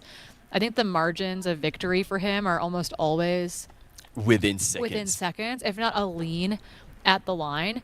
And so it's something that he is very comfortable with, but I don't know that I would leave it to chance on this. I watched these guys battle it out at Mammoth Trail Fest a couple of years, and the way they were absolutely sprinting before they kept sprinting was insane. Yeah, and also like to fathom the fact that they're running in full throttle of 23Ks and they still have a kick like left in the toolbox is just mind-blowing. Yeah, it is. It is consistently impressive what these athletes are capable of, and it is always entertaining. Well, yes, someone in the chat I saw earlier was like, oh, it's the Golden Trail World Series again. Like, it's the same old characters. But, that's racing. We've got a very dominant group at the very upper end of the sport right now, but I do think there's a lot of room for new names to be in that mix, to be in the fight for the podium, to be in the fight for the top 10, and that will continue to be exciting, even though someone like El Hussein in particular has become so dominant at this specific discipline.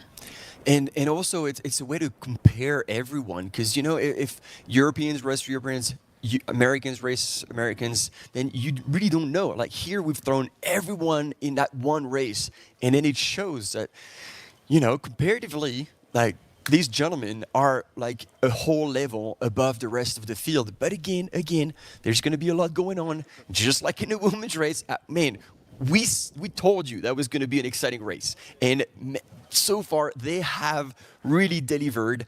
Madalena Florea and Joyce Angiro now are really going stride for stride, like switching positions. Both of them really want to take that win. They know each other, respect each other immensely, and by looking at how they're going right now, possibly could they be working together?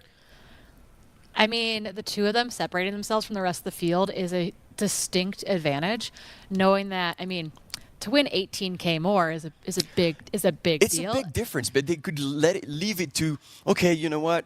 Whenever we're in the safe, we're gonna unleash, and then whoever is best will take it home. But if they can isolate themselves from the rest of the pack, that would be sweet. There we go. If this is third place, yes, Nienke Brinkman is now making a little bit of a move on that more runnable section. Tabor Hemming following. Lauren Gregory sitting in 5th position. Yeah, this is a great battle for the women's podium. And we also know that Anna Gibson is not that far behind this group, and as well as McKenna Morley, who maybe went out a little hot, or maybe is struggling a little bit at upper elevation on the rockier, steeper terrain. Hard saying, not knowing. But this is your chase pack for the podium broadly, and a really good battle for what is at minimum the 3rd place podium spot. And again, still a very, very good payday for anyone. Also just so excited to see Nienke back, mixing it up, rubbing elbows. And just to correct something, because you saw her name on the screen with a Swiss flag, she's from the Netherlands, but she does live in Zurich. Yeah. So that's why maybe the confusion come from. Or, you know, this is maybe a little reference from the production to when she burst out on the scene, when she took 2nd place at Jersey now with that little green singlet and white cap. I remember that moment. We were like following the race, and it's like, who is this?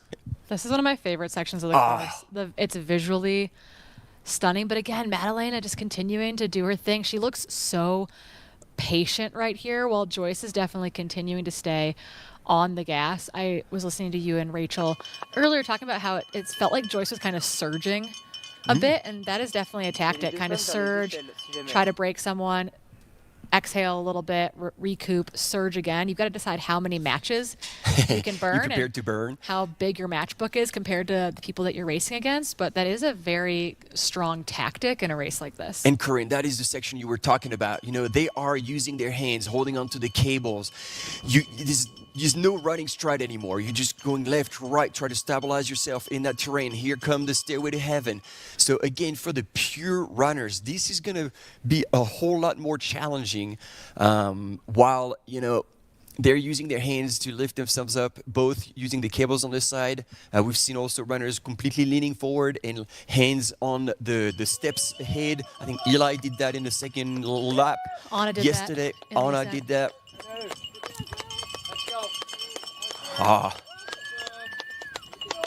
What a race so far. We're not even halfway.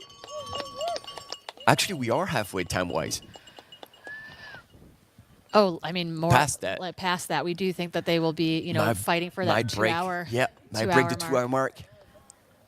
I do think someone, we were just mentioning that, like when these athletes have a flag discrepancy, it's because often it's based on where your residence is, where you're living, versus your nationality at times. And so, you know, Petter Engdahl becomes Norwegian instead of Swedish.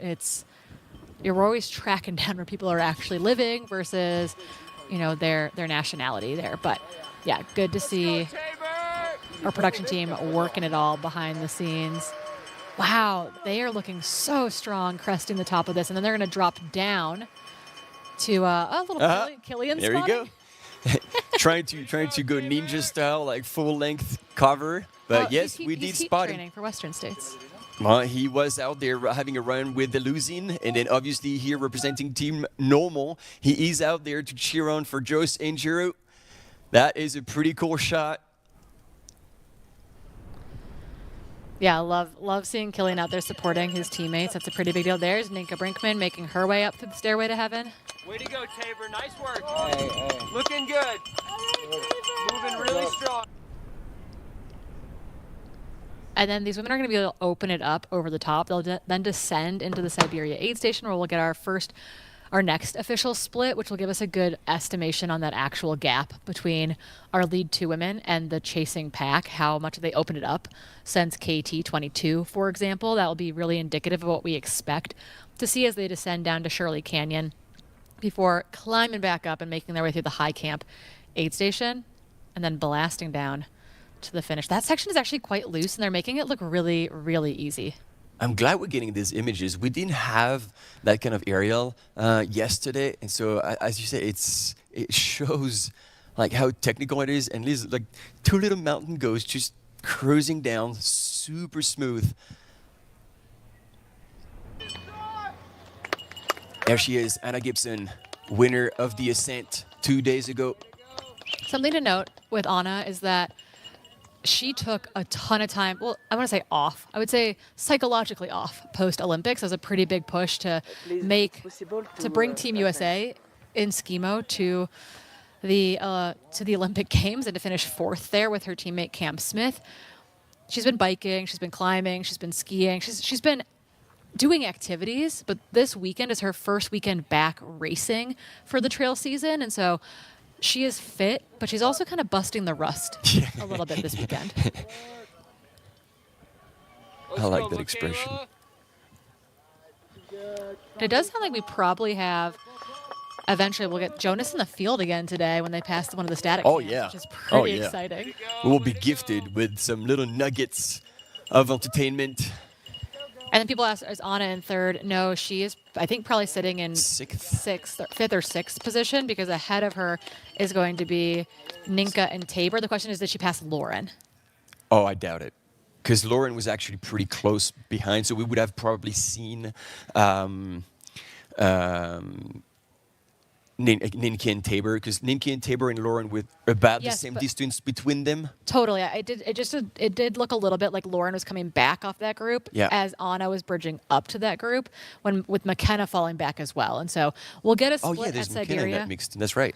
So our women have split through Siberia aid station, and 1:17:07 and 1:17:09 elapsed. They're going to then run a really fast road descent down into Shirley Canyon. So it's French runner Nelly Clément here. So assuming we got that right, in 7th position right now. And she was saying the altitude is it's a bit of a challenge. It is. It's definitely a lot. I think once you get over the top of this, it's one of those things where you can turn back into gravity, like relying on gravity and downhill and being able to move your legs really hard. You're going to feel that oxygen depletion on the climb. But it does suddenly feel a little bit like you can turn it over once you hit the descent portion of it, that there isn't as much tax on your system then. That's such a great shot here. Okay, so our official gap. We've got our top 5 through Siberia. So again, Joyce and Madalena at the front, coming through in 1:17:07 and 1:17:09 elapsed. Then you have the chase pack of Ninka Brinkman, Tabor Hemming, and Lauren Gregory. Tabor and Lauren are together in 4th and 5th in 1:18:54 elapsed, while Ninka is ever so slightly ahead of them, 8 or so seconds in 1:18:46. So they have over 90 seconds separating our top 2 women from that chase pack in 3rd, 4th, and 5th. Anna Gibson is sitting roughly 35 seconds back of Lauren Gregory. So working to close that gap down a little bit more. Here we go, back to the pointy end of the women's race, and it is still Joyce and Madalena running stride for stride together on that runnable section. They are about to drop into the canyon, and the gap is, as you mentioned, rather substantial now. It might be a two women's They're race together for the still. big W today. I was wondering if one of them would try to put a surge in on this downhill because it's not that steep. It's kind of, if douche grade is the uphill, glory grade would be the downhill because it's like free intensity, free mileage, free time. They can absolutely open it up here and lean forward and kind of fall into it a little bit. And I wasn't sure if one of them might be able to make a move here. The next place to really attack is probably climbing out of Shirley Canyon. They have about an 800-foot ascent to get back up and out of the zone they're about to dive into. So see Madalena is like trying to keep her shoulders down, arms relaxed, trying to recover as much as possible. She's drinking as well. She's definitely regrouping, possibly to try and indeed plan that attack, either in that climb out or just when you crest, and then boom, you put another big surge as you get onto the flatter section downhill into the aid station, and then that long downhill traverse, because they have like very similar abilities. They're comfortable and technical. They can really open up. They have raw speed, and they know each other. So it's really going to have to be strategic, and we can anticipate to have attacks, but responds to those attacks. I don't believe it's going to be a clean cut whenever one is going to make the move. I think the other one is going to have the ability to respond by the look at how they're running right now. And we do have our splits for our top 20 plus men, 30 plus men through KT 22. So again, Philemon and Elocene, 2 seconds separated them coming through KT 22.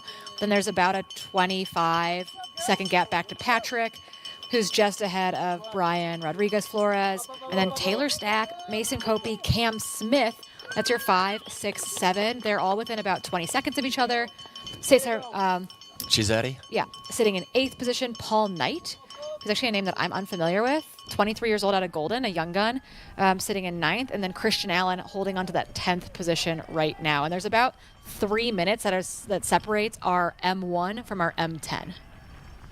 So they have opened up a gap at the front of that race with Philemon and Elocene really pushing the pace.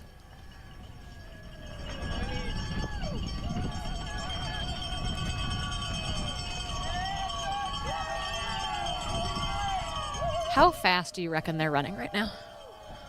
Kilometer per hour. We got to be close to like 320, 315. Yeah, they got to be pushing low 5s, minute miles type of thing. Here we go. Tabor regaining 3rd place on that descent. You were calling a potential attack. It didn't happen in the very lead, but Tabor is now pushing, and that means a lot, because to take on Ninke, who's like a pretty damn fast road marathoner, that says a lot. Yeah, that is pretty insane. Interestingly, again, Tabor, because she's been mostly biking, I kind of wonder how the quads are going to feel on a big downhill here today. But the running that she has been doing has been really high quality running. Almost all of her running has had to be fairly fast, almost doing most of it at intensity, because all of her volume, all of her aerobic work is happening on the bike right now. Wow. And we've got, thank you, Emily Clark. Paul Knight is a trail team guy. He just finished up at Colorado School of Mines, and he's a 13:43 5K runner.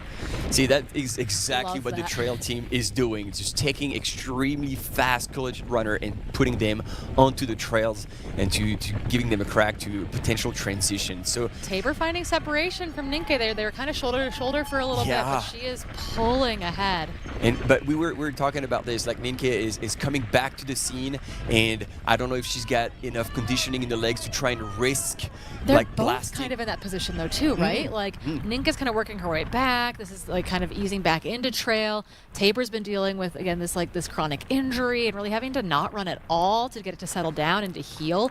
So they're both in this really interesting position where they're not at their maybe peak confident running form, but they do have fitness from the training that they have been putting in. And they're hungry. Like they know that they can now pin a number with some really good fitness. And it's like, all right, let's go.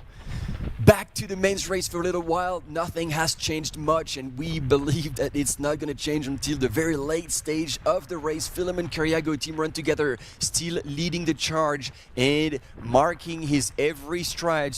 Elouzine El Azaoui, Team Normand, as he does, It's just staying there. This is a location. See, we have volunteers here helping out. These are the flasks or the gels that the athletes had the ability to drop off early and to have available at this point. So they were picking up exactly what they were wanting. They were their names on little tags, and so they've just picked it up very quickly. So the organization has put that together for them, and now they're going into that little downhill. They are not that far behind our women's lead pack right now, but I will say that they are both the men's splits from last year at Siberia and the women's splits from last year at Siberia.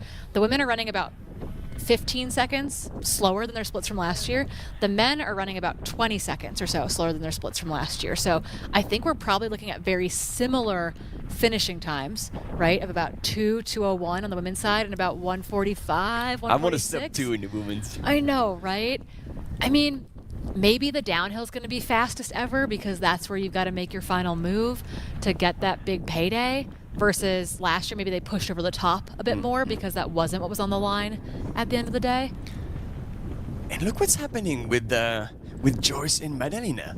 It looks like they're slowing down, like almost holding back. You got to be careful with Tabor and Ninke pushing. Tabor and Ninke were hauling. Yeah. That's interesting. It may be at this point they don't really want to make a move just yet, and they're kind of. But they got to be careful. Stalling a little bit. Yeah, if you're worried about racing each other, which is very normal, very understandable, but you can't forget that there are women behind you, and if you haven't, broken them, haven't put that much time on them, that is very scary. That's interesting. I mean, this is like a championship race. Here, like, the time doesn't matter. It's the position. It's like the 30K is first place. 30K US dollars of prize money is first place. And then, as you said, it drops dramatically. So there we go. We are closing on some other women's here. Marie Nivet on the right side of your screen. Is that Shea O'Day?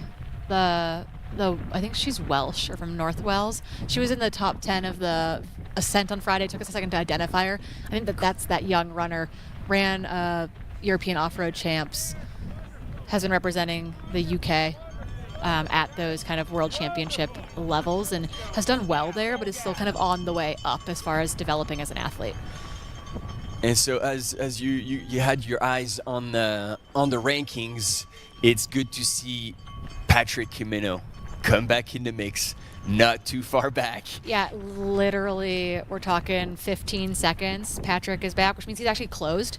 He has 15 seconds on that last section. And interestingly, again, the Mexican athlete we've been cheering on is sitting in a great spot. He's exactly 1 minute behind Patrick. If anything happens at the front, he's going to be a guy in the mix. That being said, a minute is starting to get a little bit long off the front.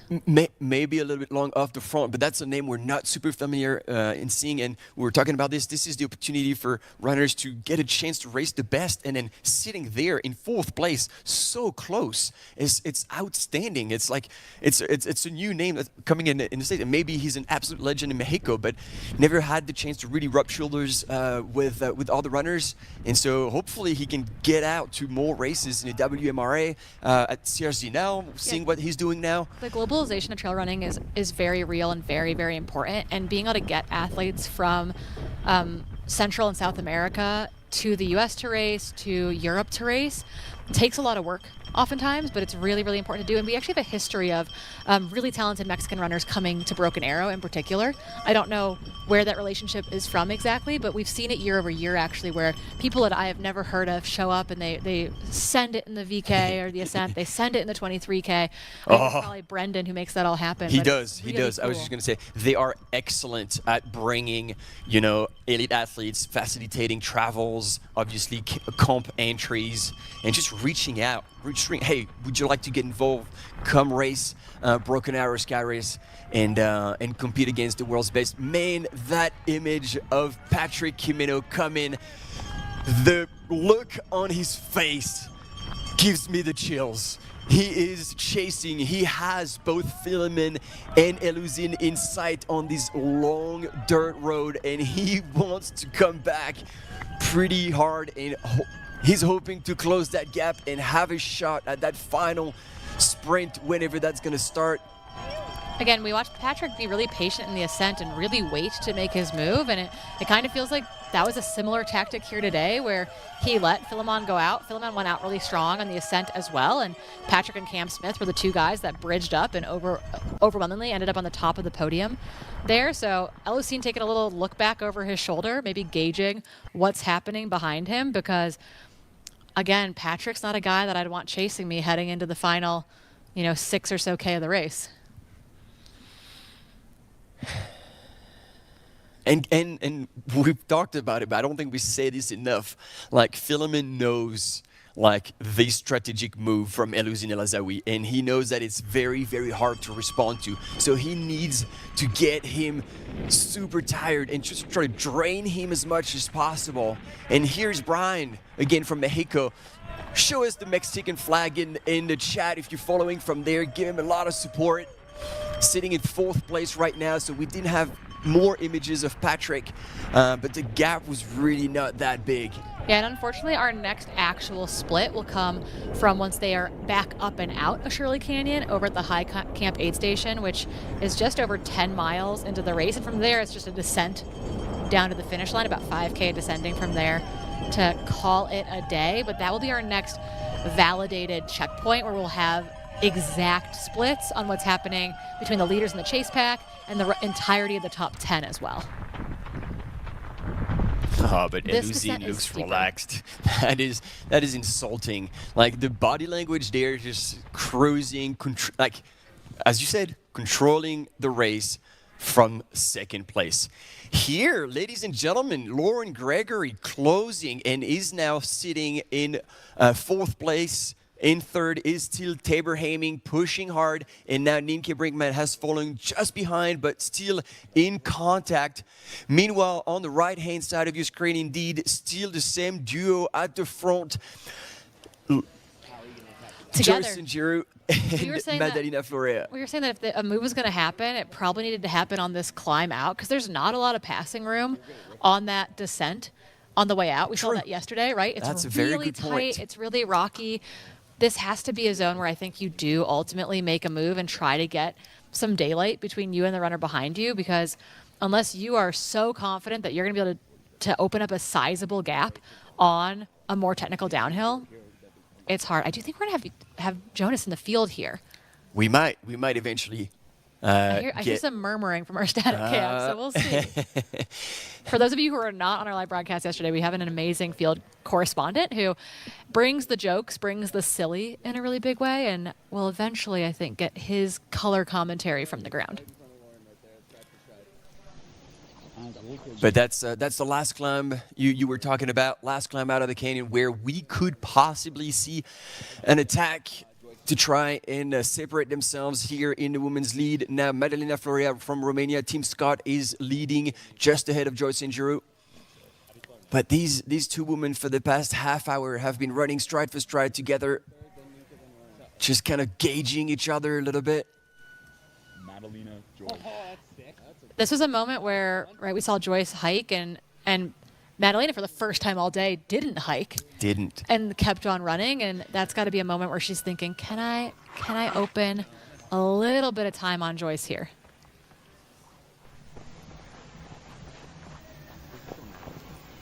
Yeah, Joy's going to have to respond, and like, she is actually hiking and the gap is actually starting to grow. Is this the moment where Madalena Florea is silently pressing a little bit the pace and pushing while, this is the timing or where Joyce is looking for something in her belt, so she'll be a bit distracted. I saw her eating something fueling, there. which is very smart, about half an hour left in the race. But did Madalena fuel on that downhill instead, where she could still keep running well? Once you crest out of Shirley Canyon, you do have some really easy running terrain. And that is a big, you could eat easily there. Corinne, is this the move? Is this the winning move right here? I think this is the attempt at the winning move. We'll see if it sticks. That is unreal. We thought we would overpromise on telling you this was going to be the race of the season, but this is actually, we were under-delivering. And actually, to have a little fun, a little nugget coming into this race, here he is, the man, Let's go, Jonas. Jiminy Cricket, Jeepers Creepers, guys. I'll tell you, I just about missed this broadcast because I had to take an emergency number 2, which begs the question, did these runners poop before their race? Shedding that weight could be the difference maker coming through this pipe here. Now, we've got Joyce and Madalena neck and neck coming up this hill. This race is reminding me of a couple things. The moon landing, the first ascent of Everest, Roger Bannister in the 4-minute mile, and that scene from Jaws where they say, we're going to need a bigger boat. Who's going to cash that golden ticket into the Willy Wonka chocolate factory? Just down here, these runners are flying up. Some of them look like they're on an elevator to the moon, the others on an elevator to the sky. Okay, we're going to see who's ahead. Last I checked, it was Madalena followed by Joyce. They should be coming around the bend any minute, and it's really important that these runners watch their footing.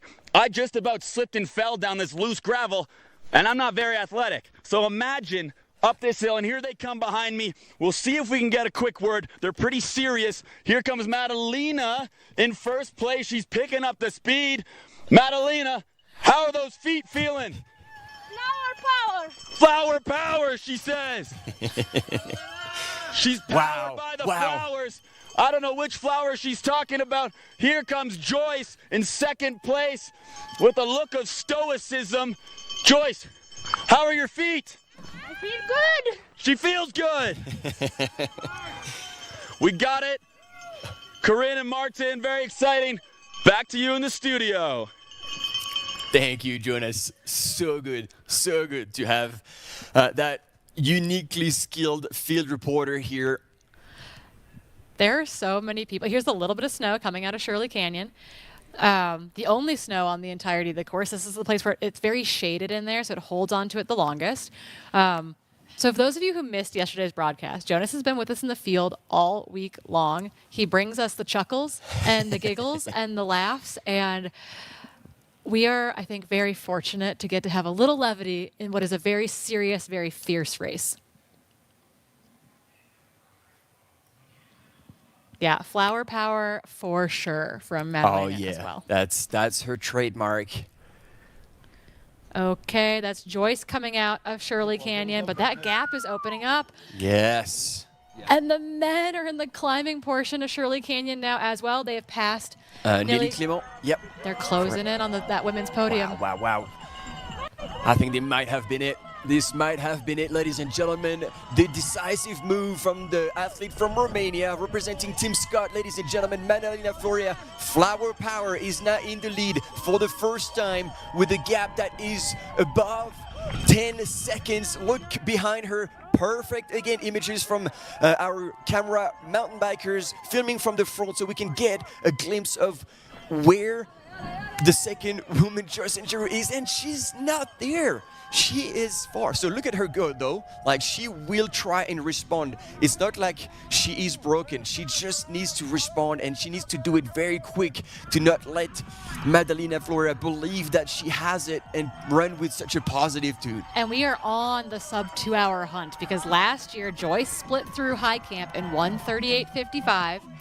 Madalena to split through there in 1:38.15. There we go. So There we go. We are right on course record pace. Yeah, we're right on course record pace, and we're looking to dip under the 2-hour mark here today from our leading ladies. We'll be checking the men's splits based on last year as well when they ascend out of Shirley Canyon.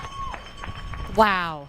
Yeah, but now you can see that she runs with a different attitude. She is now attacking that descent, arms rolling, trying to stabilize herself as she's opening up and increasing the pace even more. This is an aggressive move. She knows it's now or never. She needs to keep increasing that gap to try and break Joyce's spirit. And you could see her working. You saw her at the aid station, and she was kind of touching along her diaphragm, trying and exhaling a little bit. She's definitely, there's nothing easy about this. She is absolutely hammering. And in the men's, we had a few glimpses of the men's leader, still Philemon Kiriago and Elouzine El Azaoui. I'm almost thinking, I don't know if Philemon is thinking about this, if he knows that Patrick is closing. If I were Philemon, I would slow down because Elouzine is not going to try and pass. And so if the two runners can actually be together, that could possibly give them a shot at trying to trick Eluzine into the finish. But as you were pointing out, bring it up. Oh, that was just Tabor Hemming on your screen, sitting in third position. Nienke Brinkman sitting in fourth position there. We'll get their splits in just a second. I think we might be going back to Jonas in the field, so don't go anywhere if you need a good laugh. Oh, yeah. Everybody was asking for it, and so we're going to get a little bit more Jonas airtime here. Coming up this hill, they're just about to crest the corner. I'll tell you one thing. Sticking feathers up your butt does not make you a chicken, and we're going to find out who's got the real stuff today, who's launching up to the moon, who's got what it takes. They're being shot out of a cannon. They're literally centimeters apart, 30 centimeters apart, right on each other's tails. It's unbelievable, the energy. It's a battle for the ages. Here they come. It's going to be interesting if I can get a word. This is really intense. Here comes Philemon right behind him. El Hussein looking absolutely savages. Boys, how are the feet feeling? How we doing? They were locked in. Yeah, it's intense. I'm at a loss for words. Back to the studio. Martin and Corinne, let's roll. Oh, Jonas, well tried. And I thought he was already lucky getting something from the woman, but yes. The women are having fun, though, and that is also, like, honestly, I could see Joyce being locked in, but Madalena's got to love that stuff. Oh, That's yeah. like, that speaks to her energy in a big way, but we do have our splits from our top 6 women through high camp. So, again, Madalena opened up about a 15-second gap over Joyce, trying to break that elastic. Exactly a minute behind Joyce is Tabor Hemming, who's charging. About 20 seconds or so, 15 seconds behind her is Nienke Brinkman. Another 20 seconds back from Nienke is Lauren Gregory, sitting in 5th position. And then Anna Gibson is now only about 20, 30 seconds back of Lauren Gregory. So that is your 1st through 6th position at that 10.4 mile mark coming through the high camp aid station. And so we get 2 women absolutely tearing that trail on the descent. And like, Joyce's look is deceiving because she looks really relaxed, but don't be fooled. She is extremely fast. She's got that long stride that makes it, a little bit more smooth and relaxed, but she is moving extremely well. And look at this on your screen. It's hard to get this right, but yeah, Madalena is in the lead. Joyce and Drew just behind. Last check we had. Yeah, there we go. We have it. About 10 to 15 seconds different. Now the question is, will Joyce be able to close the gap, or was it the decisive move? And look, on technical, she's absolutely dropping our mountain biker like a bad habit. They are sending it.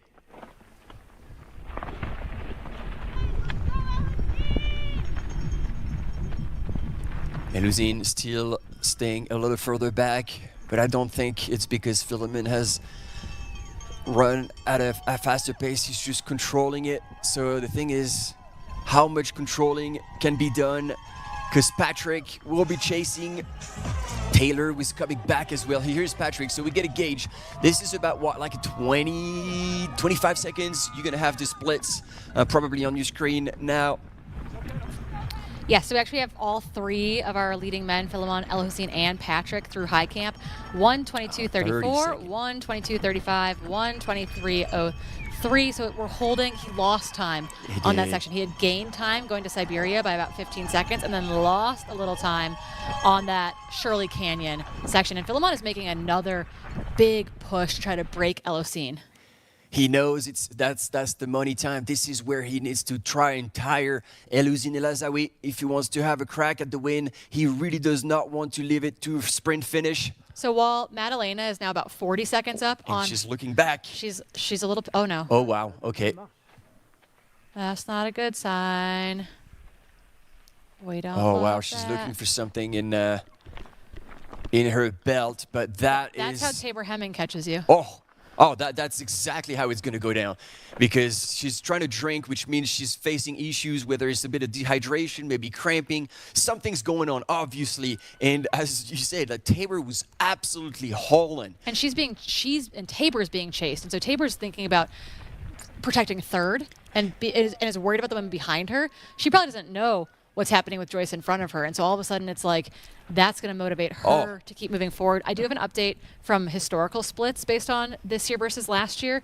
So again, I talked about how Madalena had about 45 seconds up on Joyce's splits from last year. Alocine and Philemon are about 90 seconds up on their splits from last year. So that our podium finishing gap is coming down. Wow. There's All right, look third. at Taylor. Look how strong she is on that climb. She's attacking it.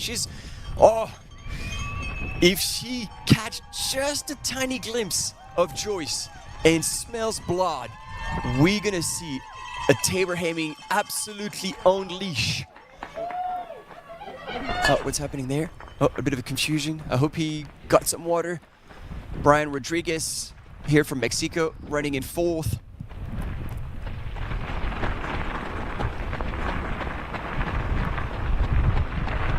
Yeah, again, a guy that was a new name for me anyway in the Ascent, but has ample fans in the chat telling us why.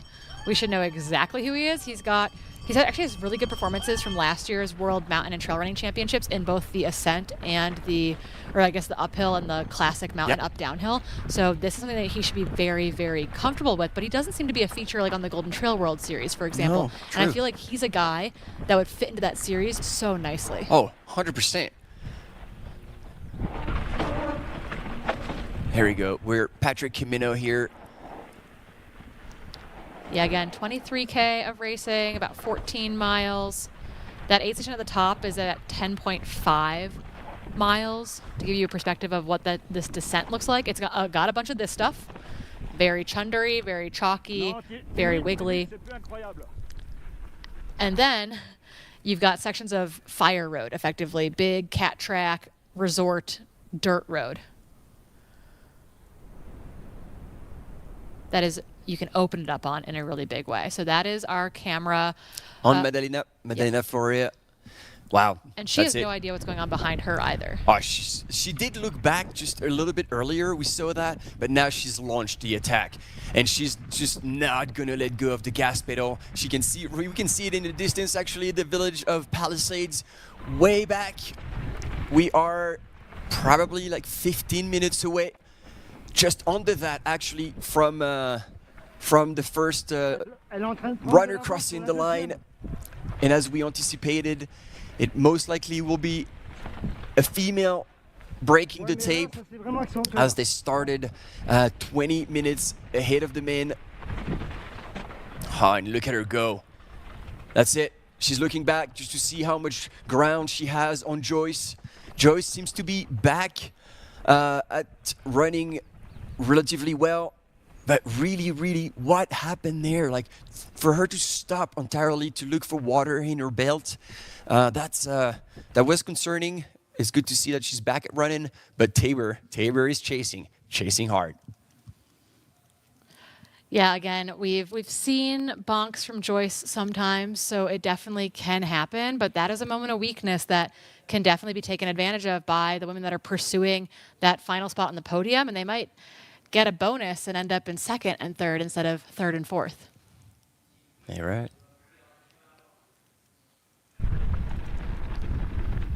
Oh, tight racing on the men's side. We thought it might come down to a sprint. We were kind of hoping it wouldn't, but here we are. Yep.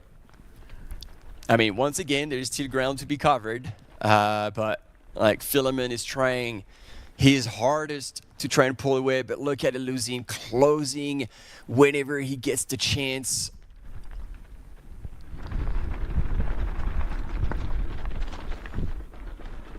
And I'm kind of looking back to see what's happening in our top 10 broadly. It looks like right now, again, Madalena off the front, Joyce behind her in 2nd, Tabor in 3rd, Ninka Brinkman in 4th, Lauren Gregory in 5th, Anna Gibson in 6th, McKenna Morley in 7th, Nelly Clement in 8th, Valentine in 9th, Eden O'Day, who we've got a lot of fans of in the audience, sitting in 10th position, coming through the high camp aid station at mile 10.4. There's about 10 minutes, though, that separate 1st from 10th at present in that women's field.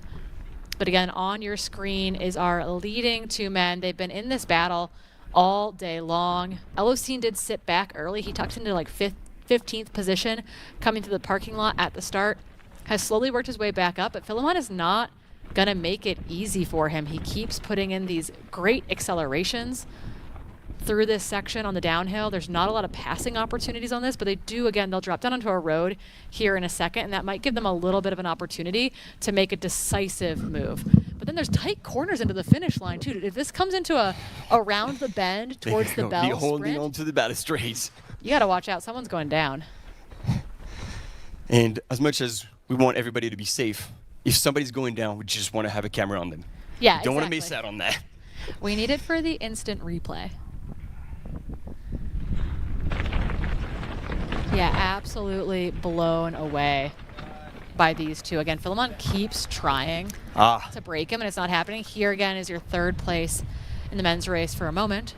Patrick. Yeah, Patrick Camino, and there's quite a bit of a distance between Patrick and Brian. And Brian Rodriguez. In fourth, yeah, there's definitely a pretty decisive gap. Someone in the front three would definitely need to have a bit of a mechanical, a rolled ankle, a bonk, a cramp, etc. would need to be present, I think, in order for Brian probably to make his way on to the top three podium right now. It definitely happens. It's racing. It's not over until you cross the finish line, but right now that third and fourth place position feel pretty secure to me. Yes.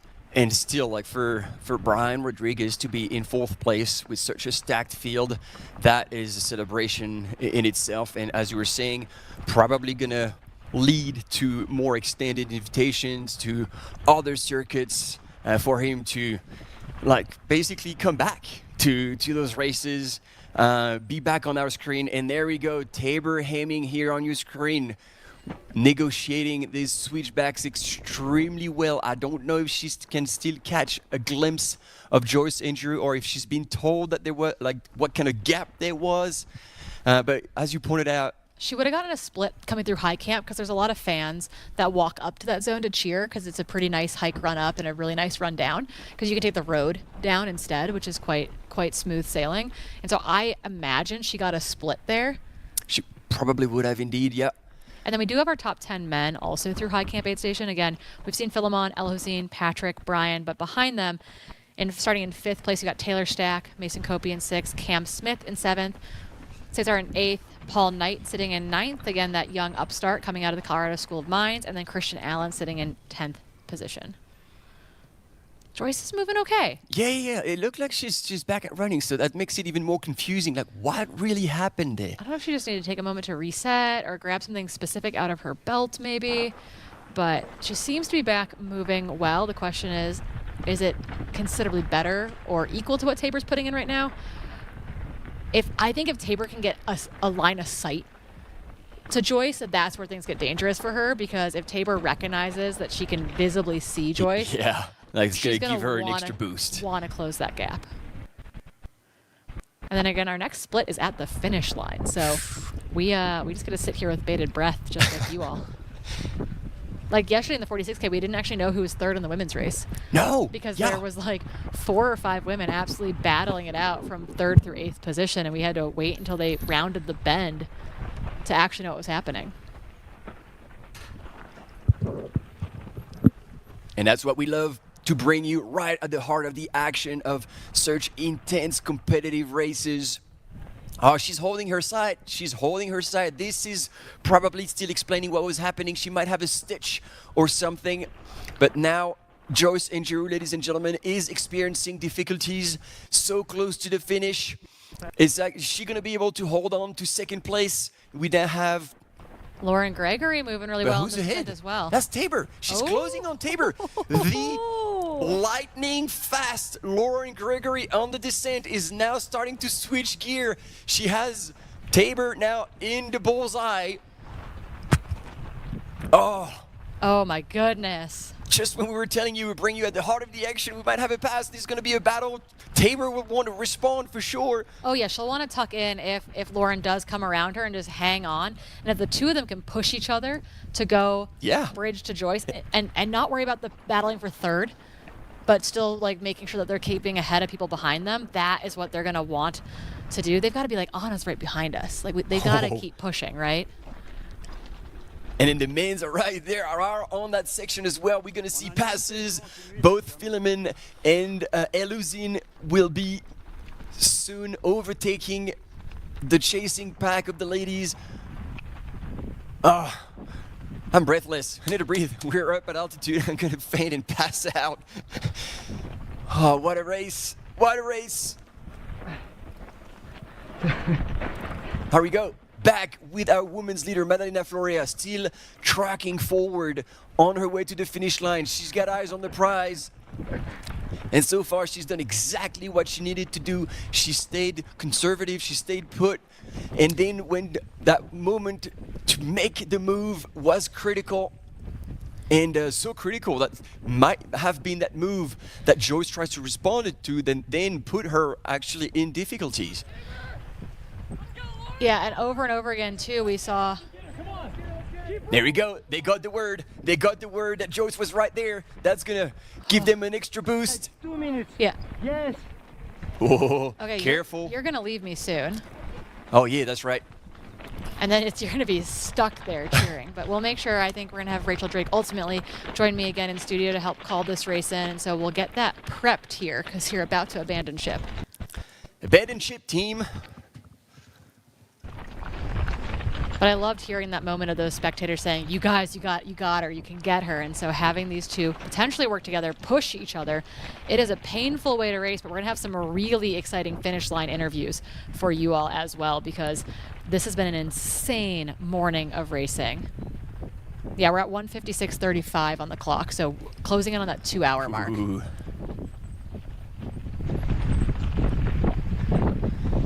So it looks like Lauren is sitting there.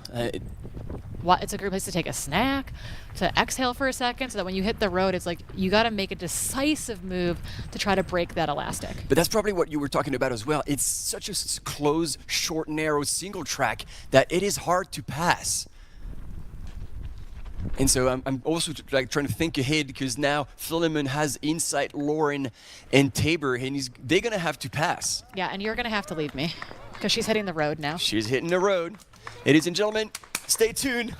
Okay, Martin's got to go sprint down to the finish line. I'm going to ultimately have Rachel Drake come join me in studio in just a second as she gets ready. But don't move. Keep your eye on that screen. Madalena absolutely flying down this hill right now.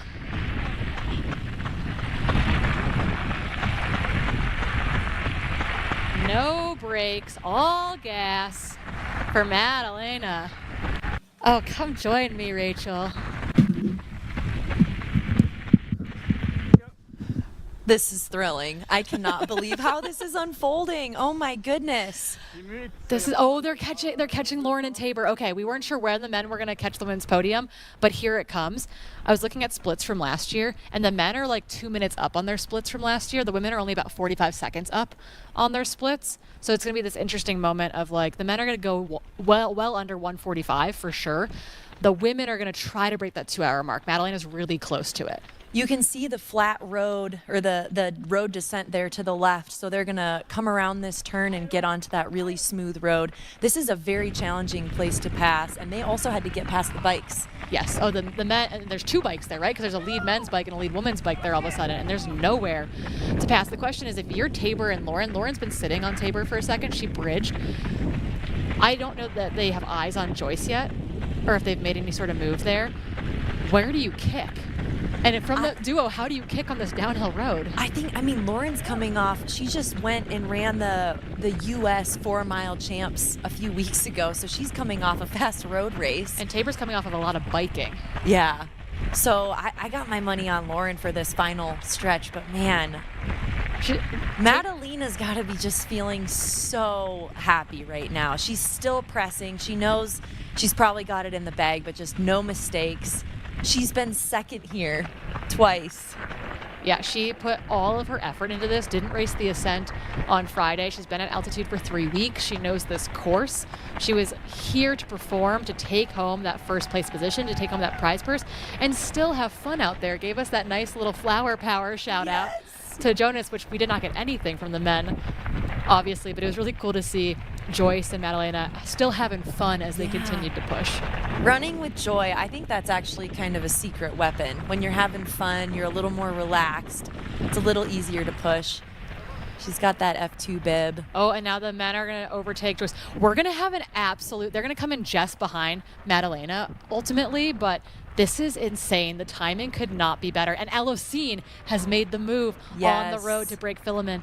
Again, controlling the race from second place.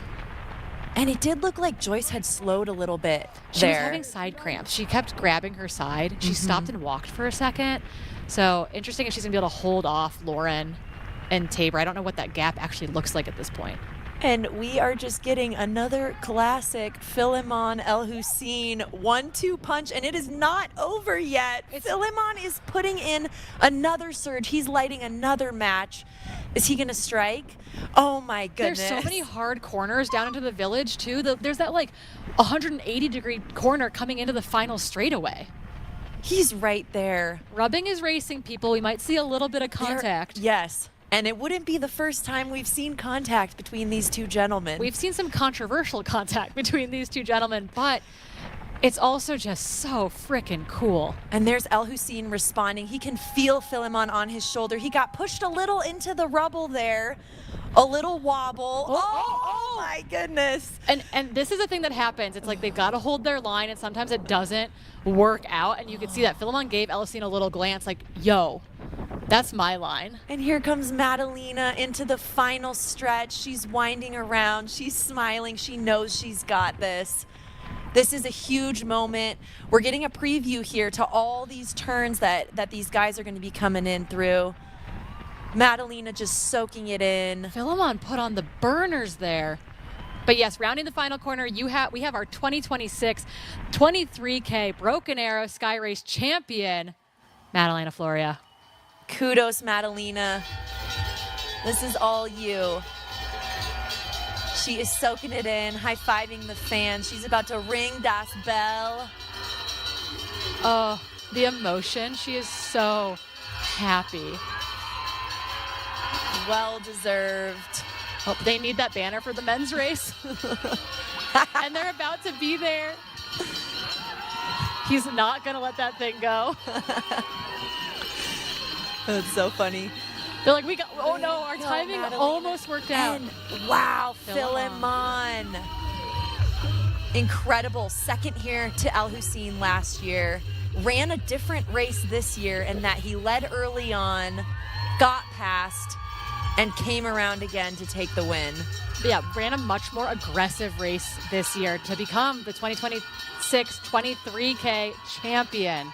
Incredible to watch that unfold. Maybe the biggest margin of victory over El Hussein in a race like this. Yeah, I gotta wonder how that final burn affected El Hussein. You could tell he just kind of let up the gas there. Yeah, when that pass kind of finally fell apart a little bit, it seems like he did just say, you know what, he's got it. Yep. Incredible effort still by El Hussein. Let's see how their times compare to last year.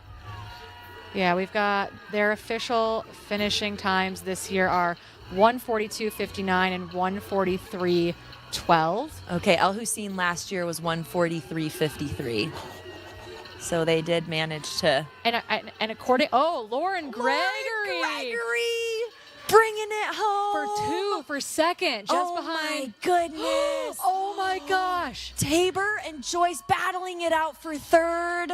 Yes, Lauren, she put it all into this. She didn't race the ascent. I don't know who got it there. I don't know who got third. Are we getting a joint third place finish? I have a question. If you don't ring the bell, do you get penalized? Do you get penalized? I think if you're in a sprint finish, it's kind of hard to ring the bell. Who rings it first? I don't know. Oh, Joyce gave it everything. Oh my goodness, I'm going to be so curious to see who got it between Joyce and Tabor, and Lauren with a perfectly executed race. Yeah, truly, sat back a little bit, was in that chase pack, didn't lead the charge, didn't push, but kept within contact of everyone. So again, the men, it seems, are under course record because according to Liam Tryon, A Station Fireball, last year's times are the current course, and so we were trying to go under that. 2:01 was the mark for women, and so I think we just missed that at the end, but the men running a great race. Ninke Brinkman just came in incredible. We also just saw Patrick come through. He was third last year, third again this year. Patrick actually won this race in 2024. Yeah, had an excellent ascent, really just a clinical execution on Friday. There were very few guys that didn't do both. Elusine didn't do both. Madalena didn't do both. Those were kind of the exceptions to the rules. Yeah, Lauren didn't do both, and it paid off today for many of them. Yeah. Yankee Brinkman's had a long road back. Here comes Anna Gibson, one of 3 Winter Olympians in this race, along with Jessie Diggins and Cam Smith. Incredible. She's coming off a bike packing trip. Of course she is, because the girl, akin to how happy Madalena needs to be to feel good and to race well, Anna Gibson is that athlete as well. She really, really needs to be happy and satisfied and fulfilled in adventure and life, I think, to be her very, very best. But this is also her first trail race back after taking a lot of time off. And so really cool to see her running her way back into fitness and form and having fun with it. But again, a really good race weekend for her, winning the ascent, winning the USATF National Championships by doing so, and then finishing again well inside the top half of the top 10. This week, Cam Smith has been hanging out in the top 10 as well, her teammate from the Olympics. You can hear the screaming outside, and that means that we've got more runners approaching the finish line. And it looks like we're probably going to be throwing down to Martin in the finish line for our race winner interview. Ladies and gentlemen, straight from the line with our men's winner, the 23K, Philemon Kiriago. We've seen you in the lead the whole race, but we knew Elusine's strategy was to try and outkick you. But for one of the first times, you were able to respond and take the win. How does that feel? For sure, today I'm so happy to win the Broken Arrow, because from the beginning I was the best maker, and I decided to be best maker up to the finishing. Elusine tries to overtake me the last part. I said, man must suffer. I put my all energy downhill to 20 pace, but I was comfortable for the finishing. Comfortable with the finish, taking the win, and now the name Philemon Kiriago is associated with the win here at Broken Arrow, and we're so happy to have you back. Once again, congratulations, Philemon, for this incredible win. Thank you so much. Looking forward for next year to be here. Looking forward to win also the asset. Then I decided to go to 46K. And there went Brian Rodriguez. We got to get this guy in the Gold Trail World Series. 28-year-old from Mexico. He won the Puerto Vallarta 20K earlier this year. I couldn't find much else on him. He was on the team that went to World Mountain and Trail Running Championships last year, and I think he had finished his kind of right in the back half of the top 10, if not right, like 12th, 11th, those positions in both the uphill and the classic mountain race. So he's got experience on the global stage, but again, getting those athletes to international races is really, really difficult, but I feel like we got to get him. Let's steers and all. Yeah, incredible, incredible. It looks like we probably have another interview down with Martin. Yes, our race champion. Let's hear from her. Here we go, Madalena Florea, a name that we've seen over and over again on top of the podiums, but also sometimes we've seen you in your career struggle, have low points and then have high points. You came today extremely prepared. You really wanted to make an impression, and you've run, from what we've seen, the absolute perfect race. How did this go for you, and was it the strategy from the start? First, I want to thank you for all the people who is behind me, because I don't want to forget anyone, because there are a lot of people. And then I want to say, all of you, if you are instead of me, what are you doing today? No. And this is your answer, what they say, everyone. I'm celebrating and I'm enjoying as everyone. You enjoyed it indeed. Flower power on the trail. And so we are so happy again to see the perfect execution and see Madalena Florea once again on top of your game. Thank you so much. I found myself today. Thank you. Just behind Madalena, we had 2 more men finish, and these are really the guys that I feel like are the next greats in the U.S. side of men's trail running. Can you tell us a little bit about Taylor Stack and Mason Copey? Yeah, as McKenna finishes. Yes, McKenna, here she comes. Taylor Stack was third at Zegama this year. Incredible. Mason Copey also just won the Sunapee Scramble. Two young guys, just 27, 28 years old. Incredible 5th and 6th place finish here today. They're both really good technical runners, and I feel like today was almost, I don't want to say too fast for them, but they thrive when things get nasty, rocky, muddy. Those are their conditions. We saw that at Sunapee Scramble from Mason, Zegama for Taylor Stack. And so actually Taylor Stack I feel like broke out last year too in some really nasty conditions. Yep. Oh, and here comes Cam Smith, our second Winter Olympian to finish today. Incredible 2nd place finish at the Ascent. Here we go, Elouzine El Azaoui from Morocco representing Team Normal. Today's 2nd place after waiting and waiting and waiting, and then the final kick actually quite didn't work. We saw some shoulder play here. 2nd place. So my question is that gonna make you change your race strategy for the future? I think today, is another race. I push good, but last kilometer, I don't know what happened today, but I am happy for 2nd place, and very happy and good experience today. Good experience indeed. So again, you are on top of your game. You've been racing quite a bit. What are you going to do for the rest of the season? Yeah, for me, for big objective this year is winner again the Golden Trail World Series, and very happy for my performance. Congratulations, Elouzine. So just behind that, people are coming in fast and furious now. We saw McKenna Morley come across the line. Really excited to see her put together a more technical race for her. Just behind her was Nelly Clement. She is a talented young French athlete. She's actually double bronze at the European Off-Road Championships in the Ascent and the Classic Mountain Race. So struggling with the altitude here a little bit, but very, very talented. We also saw Valentine Rudo come across the line as well. We're getting pretty close to rounding out our top 10 women, but we also had a couple men come through just then as well. So we talked about Cam Smith, Cesare Maestri, another ACG athlete. He was 8th here, 8th in the Ascent. Incredible Italian athlete. And then the trail team, the tall trail team boy, we didn't know anything about him. Young gun, Paul Knight, racing with the trail team. Again, that's Andy Wacker's elite group. Christian Allen, the slim runner, finishing right now. But Paul Knight is just graduated from the Colorado School of Mines, is a 13:43 5K athlete. Amazing to see that fitness translate here. Slim Christian Allen crossing the finish line in 10th there. He's had a busy year already, and it's only June. Yeah, and he has 4 children who are all here. Yeah. Kudos. Yeah. Kudos to that dad.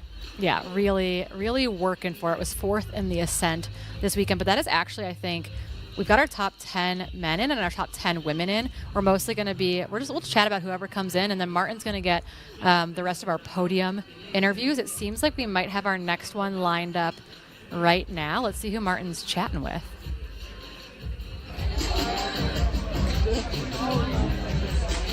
Here we go, ladies and gentlemen, with Lauren Gregory in 2nd place in that race.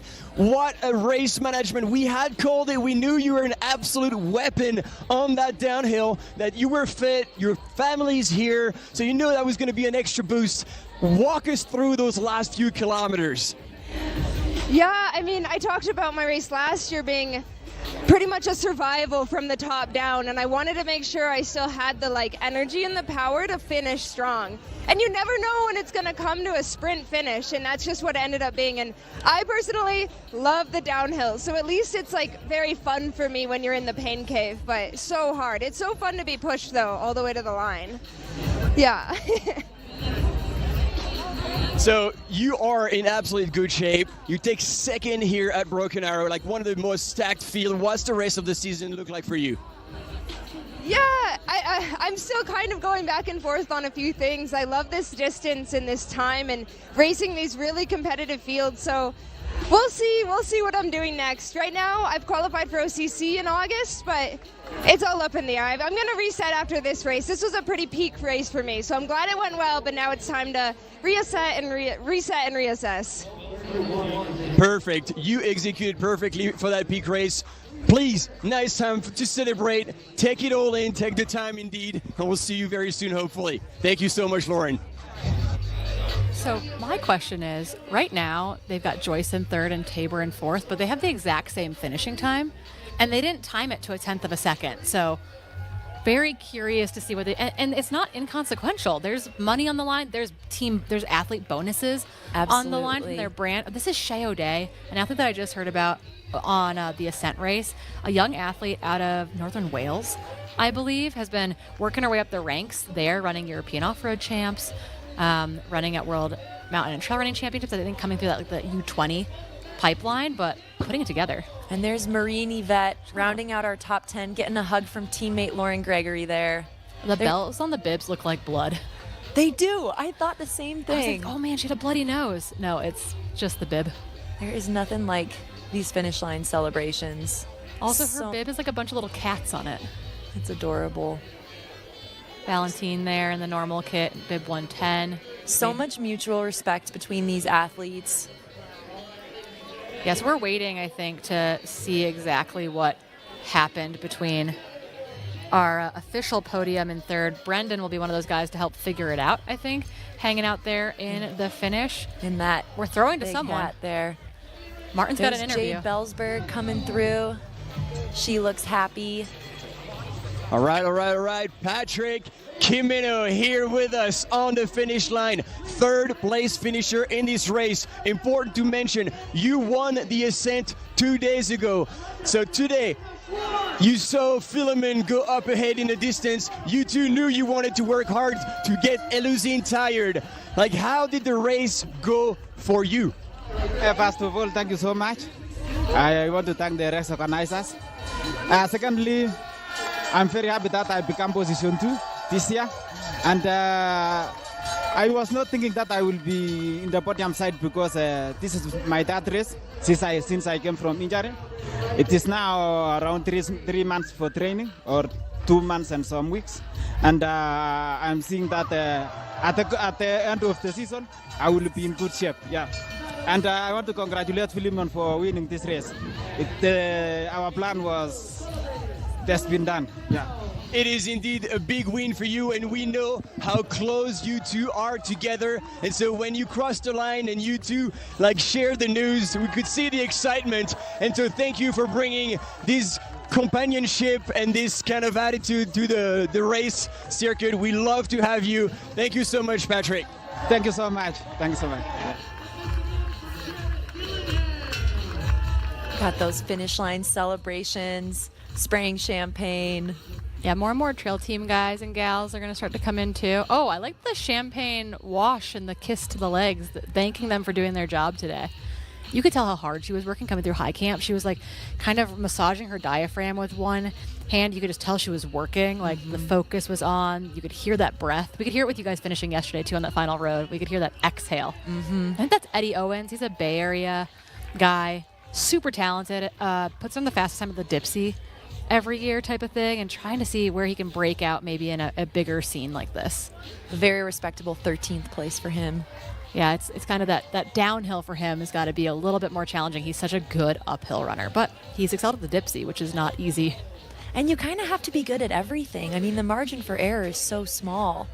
Yeah, the camera got a little champagne shower there for a second.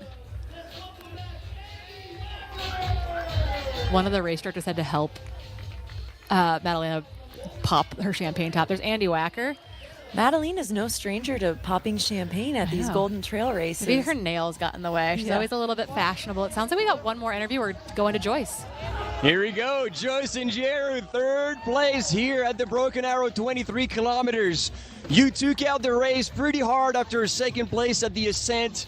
We saw you stop at one point, look for something in your belt. We were very worried. But then it was an incredible sprint finish, and you got the third spot by less than a second. Can you please walk us through that and how it went for you? I feel good at the beginning and all was well. And then I think the last uphill coming down, I had some kind of stitch and some some cramps and I could not control them, so I had to stop and try to bring back the racks. And then they a little bit recovered. Then I tried to fight for the second place. Unfortunately, at the beginning, I was almost kaput. I was struggling with the stitches, like the downhill, but coming to the end, I had no, number 3. I can't even come number 4. Let me fight for it. And it was a sprint, and yeah, it was good. I really fought until the end, and I'm so happy for it. Yeah. And we saw today what you say very often, queens don't die. Yeah, they never quit, they just keep on going, never quit, yeah. Once again, congratulations so much for that beautiful place and then showing us an incredible battle during the race. We look forward to having you back here. Thank you, Joyce. Yeah, so interesting that we're saying that she's third. We're seeing a tie on our timing screen. I'd give them both some money, but we'll see what they ultimately decide to do. Tabor did not let Joyce take it easily in any case, so we'll see what ends up happening there. But we had a number of people finish. We saw Alicia Vargo come through. We saw Kieran Ney come through. Liam, your teammate, coming through now. And I was just actually doing a little bit of scouting back down the field. I think that's Erin Moyer and Janelle Lynx coming in. I was like, what's happening in the Triple Crown? Like, where's Jasmine and Leah? And I think Jasmine right now is ultimately creeping up to the top of that podium. She's got, I think, about 7 minutes on Leah at high camp. And Leah had 4 minutes. Yeah, just under 4 minutes. So I think ultimately Jasmine might be taking it. But if we've learned anything today, it's that anything can happen up until the very last moment. 1,000%. Okay, so we got a little race recap here. Martin might bop back in at some point, but I'm glad that you're going to get to see all of this. It was such a hot start. McKenna throwing down on that early section. Madalena being really patient. She power hiked a lot when everyone else kept running early. Smart. Such a great way to have a men's start and a women's start. Both races had a bobble like that at the start as well. So clean, but a little stuttery. Mm-hmm. Philemon charging from the gun this year. Big gap. Yeah, really putting it in there. I think once the recap's off, we'll tag Martin in. We'll give him 90 seconds to catch his breath, and then he'll join us. We're just watching what happened here today. Elocene charging back. Constant battles between those two women all day long. We might actually have a third headset that I'm just going to throw on Martin, and we'll see what happens. Martin, welcome. You're tangled. I can stand. That's all good. We're all standing in studio now. What a race. What a race. Martin's still panting from running back from the finish line. And emotions were high, man. Like when you know how much these athletes have worked to get to that point, it's, yeah. There were tears. Yeah, people seem to be really, really happy with their performances. They worked really hard. That was that moment where we're like, oh no. Yeah. Joyce, the Tabor-Lauren battle was so amazing. And look at that. This moment. That was a little sketchy. That was very sketchy. Let's call it for what it is. I'm glad that we didn't have them shoulder to shoulder through that chicane though on the concrete. That would have been pretty bad. They had to rip the banner back to get it ready for the men's finish. But what a day. Oh yeah. And then see that image. The king is dead. Long live the king. Philemon Kiriago taking the best in the final stage over Eluzin Lazawi was one moment in history we had seen so rarely. And that sprint finish. You know, we were talking about this. Like, oh, Joyce, like if there's a sprint finish, she's probably not going to be able to handle it. She did. She totally did. Yeah, and it's so curious. Again, I was like, did we get a 1/10 of a second timing on this? I was like, is the Tabor just lose out on a chunk of change?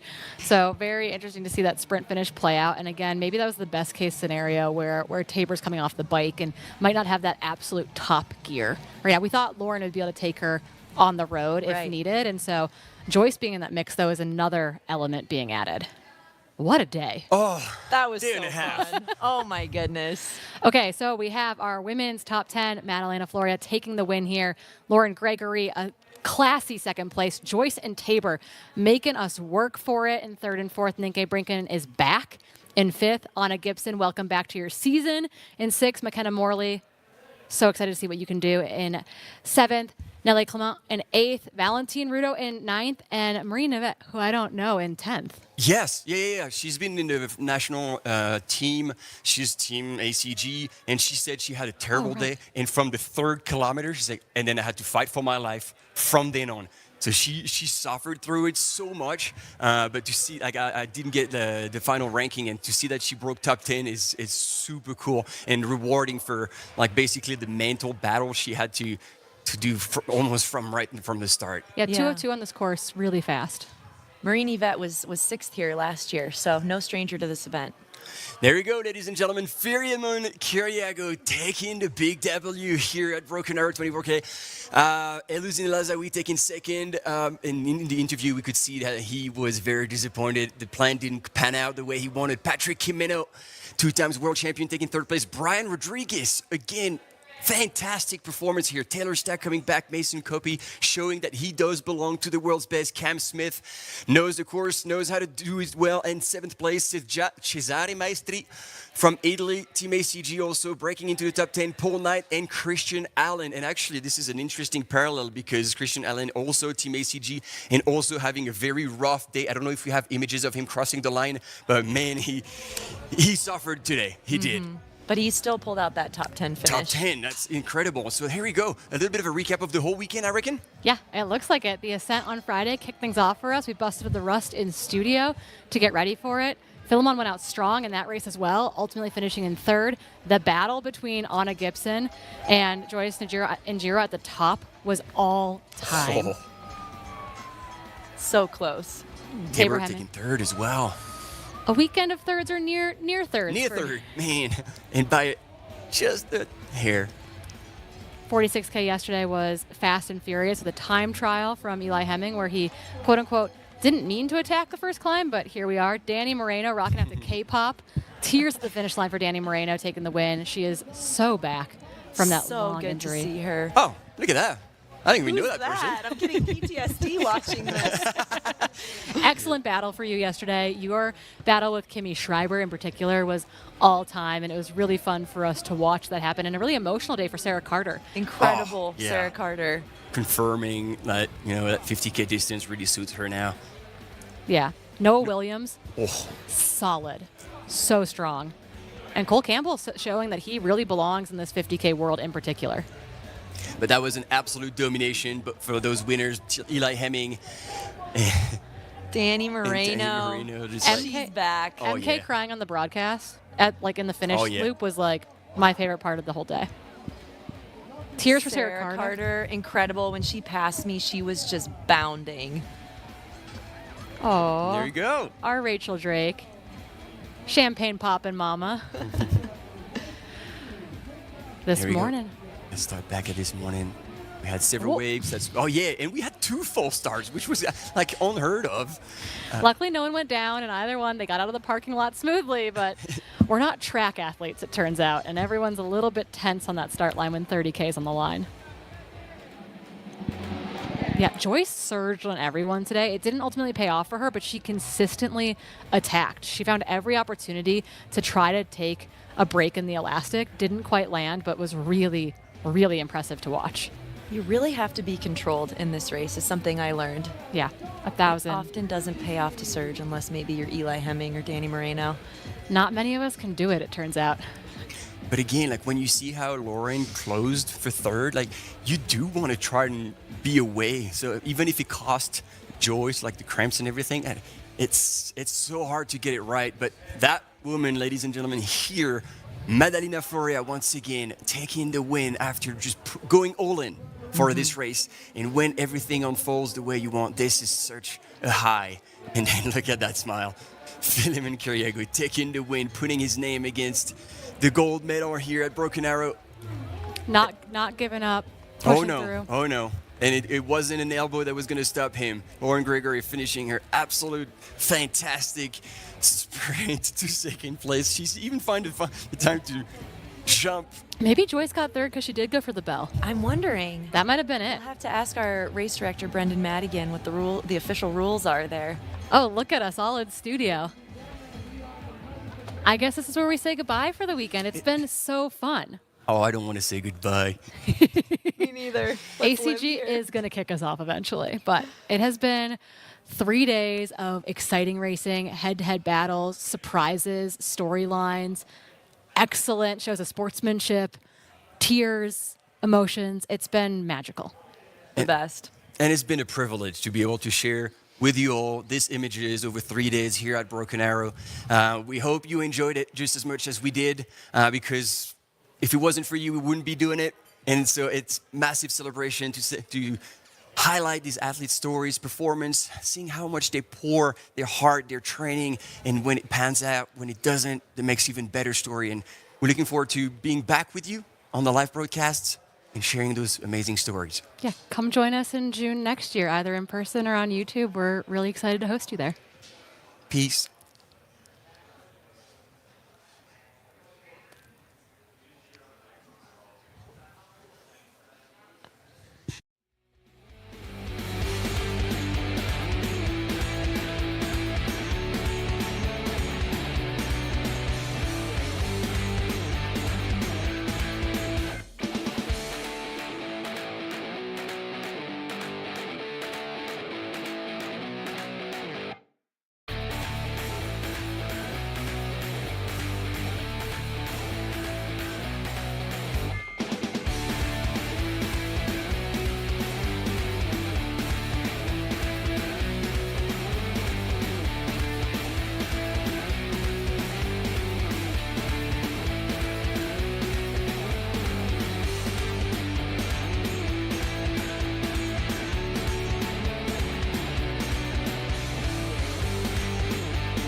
C'est l'autoroute derrière moi, Guillaume. Est-ce que je peux tourner la cam?